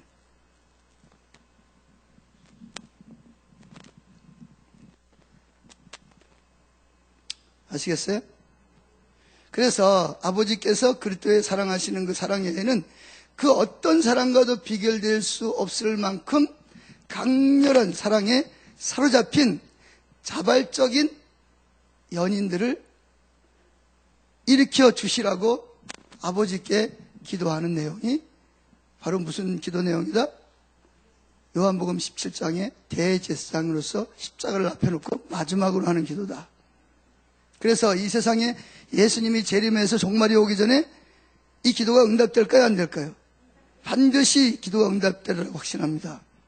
그래서 전 세계적으로 하나님 백성들의 삶을 그 사랑이 지배하고 가득 채울 것이고, 그런 연인들이 일어나서 뭐 할 것이다? 이 복음을, 이 기쁜 소식을 온 세상에 전하게 될 것이다. 왜 이 복음을 전한다고요?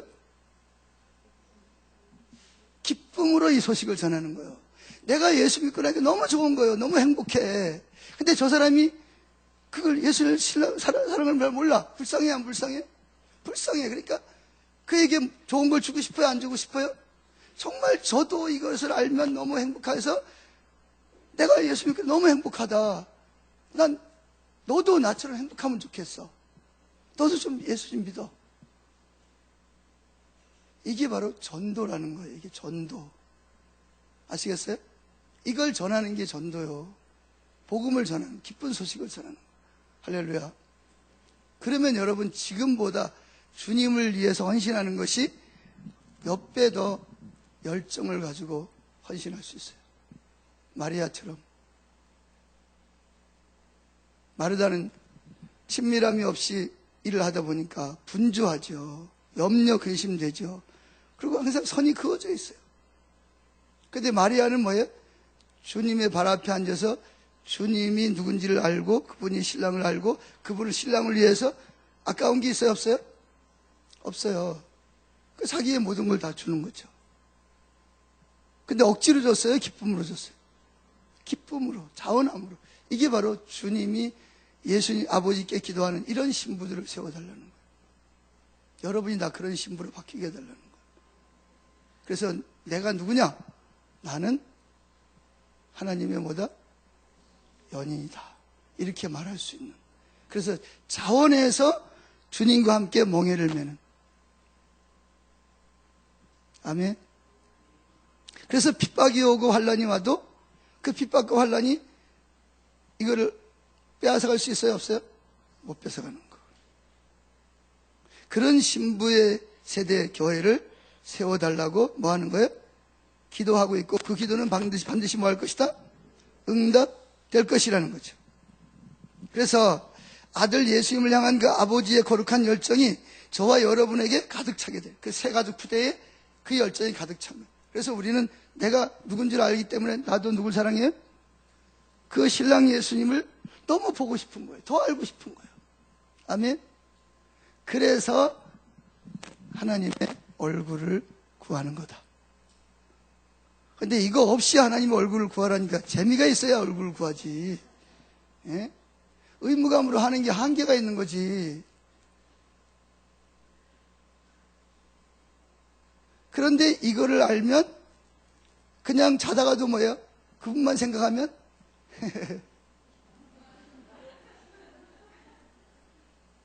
좋아가지고 웃음이 나오는 거예요. 잠잘 때도 뭐라고 자요? 주님, 사랑하는 님이여, 이제 내가 당신의 품속에서 잠들기를 원합니다. 저를 품어주세요, 주님. 아침에 일어나면 뭐래요? 당신의 사랑하는 신부가 눈을 떴습니다. 오늘도 당신의 사랑을 저에게도 부어주시고 제가 더 당신을 사랑하고, 오늘 뭘 해야 될까? 그런 복잡한 생각하지 말고 누구를 바라봐야 눈 딱 뜨자마자 사랑하는 연인을 바라보는 거지. 아멘. 그러면서 그분과 대화를 나누면서 하루를 시작하면 여러분의 삶이 바뀌겠어요? 안 바뀌겠어요?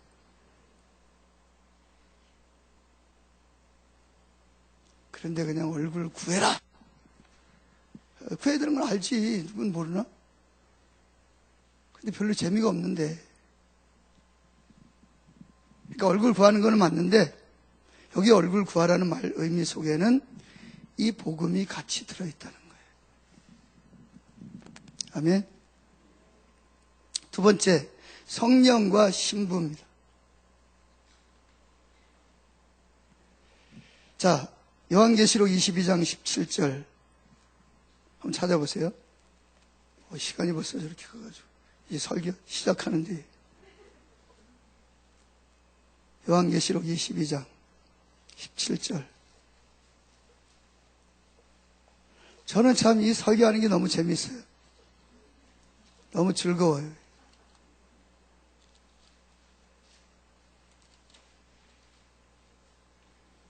요한계시록 22장 17절 다 읽었습니까? 시작. 성령과 신부가 말씀하시기를 오라 하시는도다. 뭐라고요? 누구하고 오라고? 성령과 신부가 연합해서 오라고 뭐 하는 거예요? 초청하는 겁니다. 자, 이 말씀에서 하나님의 백성은 하나님의 아들이면서 완전하신 사람이신 즉 온전히 하나님이시며 온전하신 누굴 보는 거죠? 예수님을 보는 겁니다. 사람들은 전에 한 번도 예수님을 알지 못했던 것처럼 그렇게 누구를 본다? 지금까지는 뭘 가지고 봤어요? 옛 가죽 푸대를 가지고 주님을 봤다면 이제는 뭘로 봐요? 새 가죽 푸대로 주님을 보는 것. 즉 내가 누군 줄 알고 내가 예수님의 신분의 관점으로 누굴 본다? 신랑 대신 예수님을 보는 것. 그래서 여기 누구하고 불렀어요? 성령과 성도가 아니고 뭐라고 불러요? 신부가. 이게 중요한 거예요. 이제 더 이상 나는 뭐가 아니고 헌 가죽 푸대가 아니고 새 가죽 푸대라는 거죠. 내가 누군지를 아는 거예요. 내가 얼마나 가치 있는 사람인지, 내가 얼마나 복 있는 사람인지, 대단한 사람인지를 이제 알았어요. 아멘? 다른 사람이 나보고 욕해도 괜찮아요. 나는 여전히 뭐하니까? 신부니까. 아멘? 물론 다른 사람에게 피해를 줘도 그런 얘기는 아닙니다. 보는 거예요. 근데 본다는 말은 뭘 보냐? 내가 전에는 뭘로 봤다? 하나님께 가려면 그냥 죄책감 느끼고 두렵고 그런데 이제는 뭘로 간다? 신부로서. 그걸 누가 가르쳐줬다? 성령님. 그래서 성령님과 내가 하나가 된 거예요. 그래서 이제는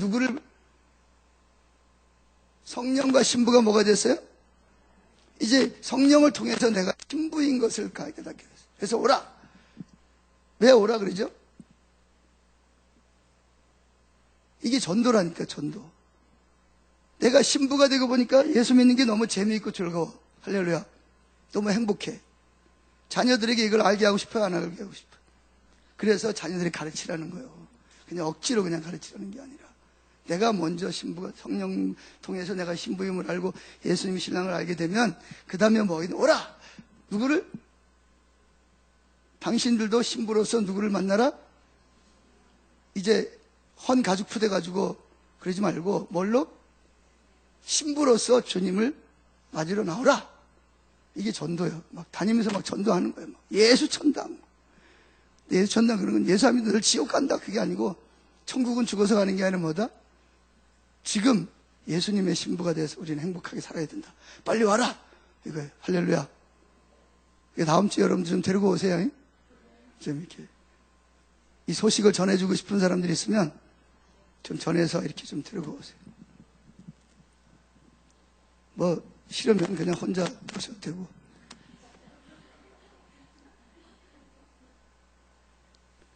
그래서 주님이 성령으로 더불어서 누구를 본다? 주님을 볼 때 뭘로 본다? 새로운 관점으로, 새 가죽 푸대로 주님을 바라보는 거예요. 그 주님을 바라보니까 좋아 안 좋아? 너무 행복하니까 다른 사람에게 뭐라? 나만 행복할 게 아니라 우리 애들도 좀 행복해야 되겠고, 우리 신랑도 좀 행복해야 되고, 우리 마누라도 좀 행복하면 좋겠고, 이웃집에 아는 개똥이 엄마도 좀 행복하면 좋겠고, 와라, 와서 좀 예수님을 좀 새로운 눈으로 봐라. 옛날 그거 뭐 벗어버리고 너는 헌 가죽 푸대가 아니고 무슨 가죽 푸대다? 새 가죽. 너는 신분이 더 이상 하나님 앞에 뭐예요? 저주받은 자가 아니고 사랑스러운 신부다. 그러니까 신부의 관점으로 봐라. 와라, 같이 행복하자. 이렇게 전도하고 있는 거예요, 지금. 다 오라는 거예요, 지금. 할렐루야. 하여튼 여기서 마치겠습니다. 자, 그래서 성도들은 완전히 새로운 관점에서 나에게 사랑병 걸린, 상사병 걸린 주님을 보게 된다. 이게 새 가죽 부대를 가진 사람들의 관점이에요. 예수님은 나에 대해서 뭐가 걸렸어요? 상사병이 걸려 있습니다. 참, 목사님 사기를 쳐도 참 웬만큼 쳐야지. 어떻게 하나님이 나한테 상사병이 걸려요?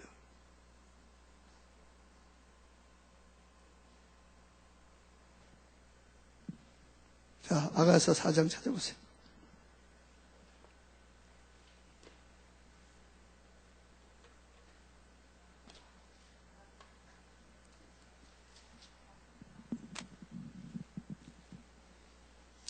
(7절) 아가서 4장 7절 시작. 다 같이 읽습니다. 시작. 나의 사랑 너는 누가 누구 보고 하는 얘기죠? 신랑이 누굴 보고 하는 얘기예요? 신부가 누구예요? 아까 여기 요한계시록 22장에서 신부가 누구예요? 우리가 신부죠? 맞아요? 아니, 성경을 가지고 이야기하세요. 맞죠? 근데 뭐라 그래요? 나의 사랑. 누굴 보고? 예수님이 신랑의 관점으로 나를 신부로 보는 거예요. 그죠? 맞아요? 잘 안 믿어져요? 자, 그러면 나의 사랑. 너는 뭐하다? 너는 나의 뭐다? 사랑이라는 거죠. 그리고 너는 나에게 어여쁘다. 세 번째는 그럼 그러죠. 마이가 아무 흠이 없기는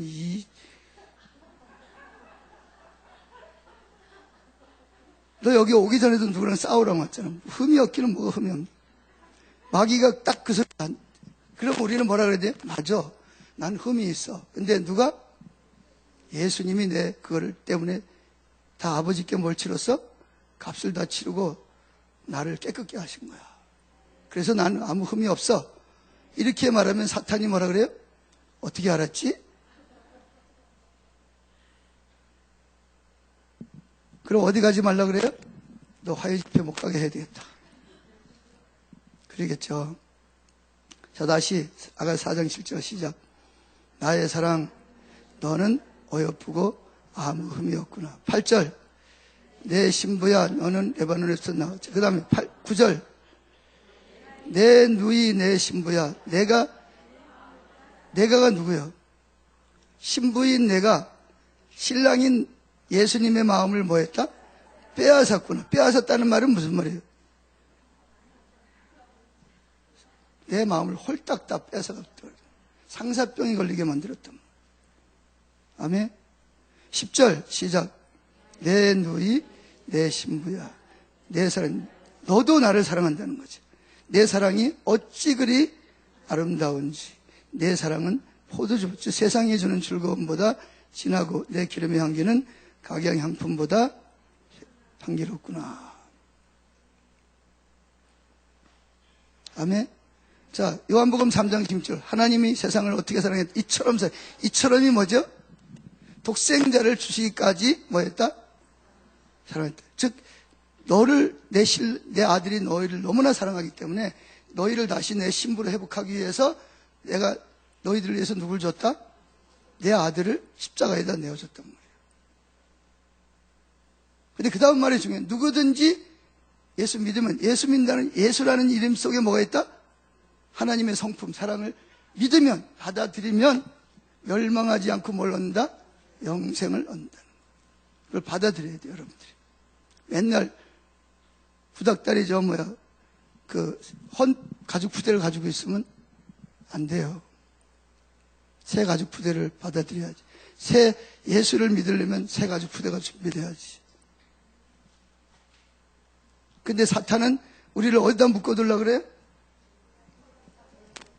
헌 가죽 부대에다 그래 예수 믿어 열심히 믿어 성경 공부도 나가고 예배도 빠지지 말고 새벽 예배도 열심히 하는데 그 대신 무슨 가죽 부대? 헌 가죽 부대에는 누굴 담을 수 없어요? 새 포도주이신 예수님을 즉 기쁨의 주님을 마음에 모실 수가 없는 거예요. 예수 믿고 구원은 받을지 모르지만 사는 동안 어떻게 살아요?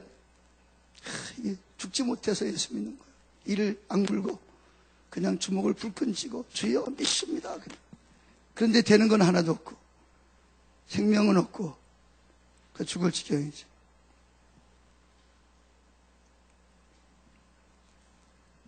오늘날 성령의 역사는 우리에게 상사병 걸린 예수님을 소개하는 것입니다. 그래서 성령과 신부가 오라! 이렇게 했죠. 성령께서 여러분을 뭐라고 부르죠? 뭐라고 불렀어요, 여기? 신부. 성령과 신부가 오라 하시는도다. 성령이 오셔서 우리에게 뭘 계시하세요? 예수님이 주님이시기도 하지만 뭐예요? 나의 신랑, 나를 사랑하시는, 나는 예수님의 신부, 이거를 계시하신다는 거예요. 그러기 위해서 성령님이 역사하시는 거예요.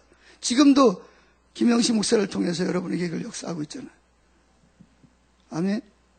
그래서 성령께서 하나님의 백성에게 신랑 되신 예수님의 성품과 인격을 계시하실 때 저와 여러분은 자원해서 누굴 사랑하려고 그런다? 신랑 되신 주님을 사랑하고 주님의 몽해를 누구도 메고 싶어? 나도 같이 매는 신부들을 일으켜 세우신다는 거예요. 이게 결국은 마지막 때 올 부흥이에요. 뭐가 부흥이라고요? 이게 마지막 때 올 부흥, 즉 예수님의 재림을 뭐하는 것?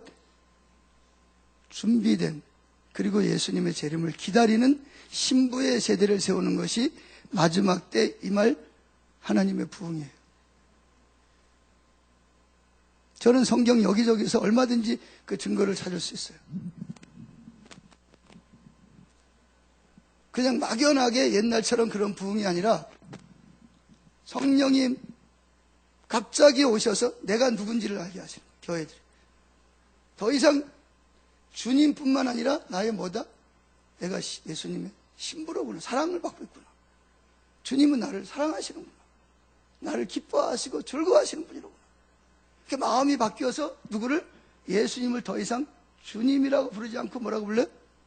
신랑이라고 부르는, 사랑하는 자라고, 사랑받고 사랑하는 자라, 친밀한 교제가 여기에서 이루어지는 거예요.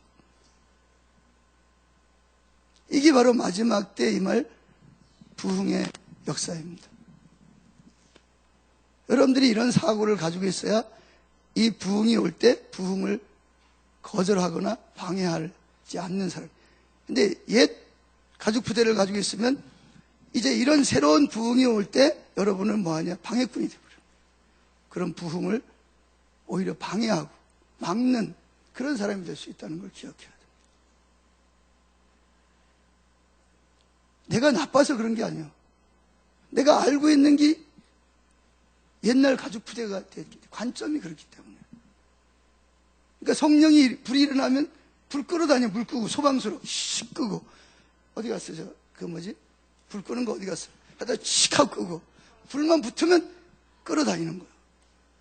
자기는 그것이 무슨 일이다? 하나님을 위한 일이라고 생각하는 거예요. 몰라서 그러는 거예요. 사도 바울처럼. 그 사도 바울이 부활하신 주님을 만나고 나서 그 사랑을 알고 나서 뭐만 알기를 원한다? 십자가에다 그 사랑만 알기를 원한다. 근데 우리는 신약 시대에 살면서도 어떻게 된 게 가죽 부대가 여전히 낡고 허른 옛 가죽 부대를 가지고 거기다가 뭘 집어넣으려고 그래? 예수님을 복음을 집어넣으니까 복음이 어떻게 돼? 튀져나오는, 뻥 튀져가지고 다 터지고 말이죠. 언제까지 그렇게 해야 돼요?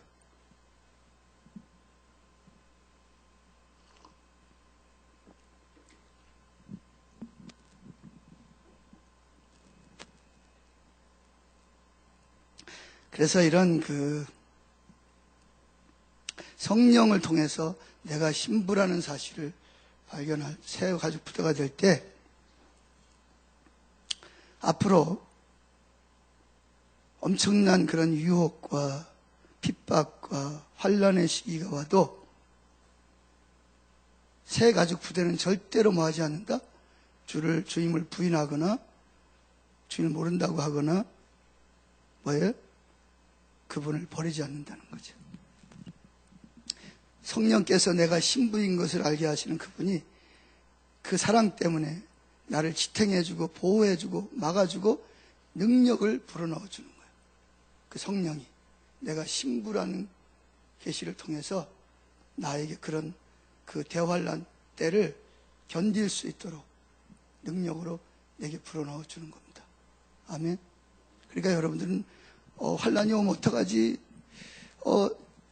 핍박이 오면 무서워하지 마세요. 베드로전서 2장 14절에 성령이 너희 머리 위에 와 계셔서 너희를 뭐 할 것이다? 보호하고 계신다. 성령이 여러분이 신부인 것을 알게 하시고 여러분이 예수님을 신부로서 예수님이 나를 위해 십자가에서 모든 걸 주셨듯이 나도 주님을 위해서 그렇게 어떤 핍박이나 환란이 와도 그것 때문에 뒤로 물러가지 않도록 성령의 능력으로 나를 붙잡아 주신다는 거예요. 아멘. 그러니까 두려워하지 마세요. 두려워한다고 뭐 안 하는 것도 아니잖아요. 그러니까 믿음을 가지고 남풍아 불어라, 북풍아 불어라. 그 남풍은 축복의 바람, 북풍은 저 헬몬산에서 불어오는 차가운 겨울바람, 시험, 환란 둘 다 오라는 거예요. 전에는 뭐만 오라 그랬어요? 남풍만 오라. 이제는 뭐예요? 북풍도 주님이 주시는 거라면 기꺼이 내가 뭐 하겠다? 받겠다. 왜? 내가 신부인 것을 알게 한 성령 하나님이 내 안에 계셔서 그것도 능히 뭐 할 거니까? 감당하게 하실 거니까. 할렐루야. 이게 이제 마지막 때 성령의 불이에요. 성령의 바람입니다. 할렐루야. 네, 오늘은 여기까지만 하고 마치겠습니다. 나머지는 다음 기회에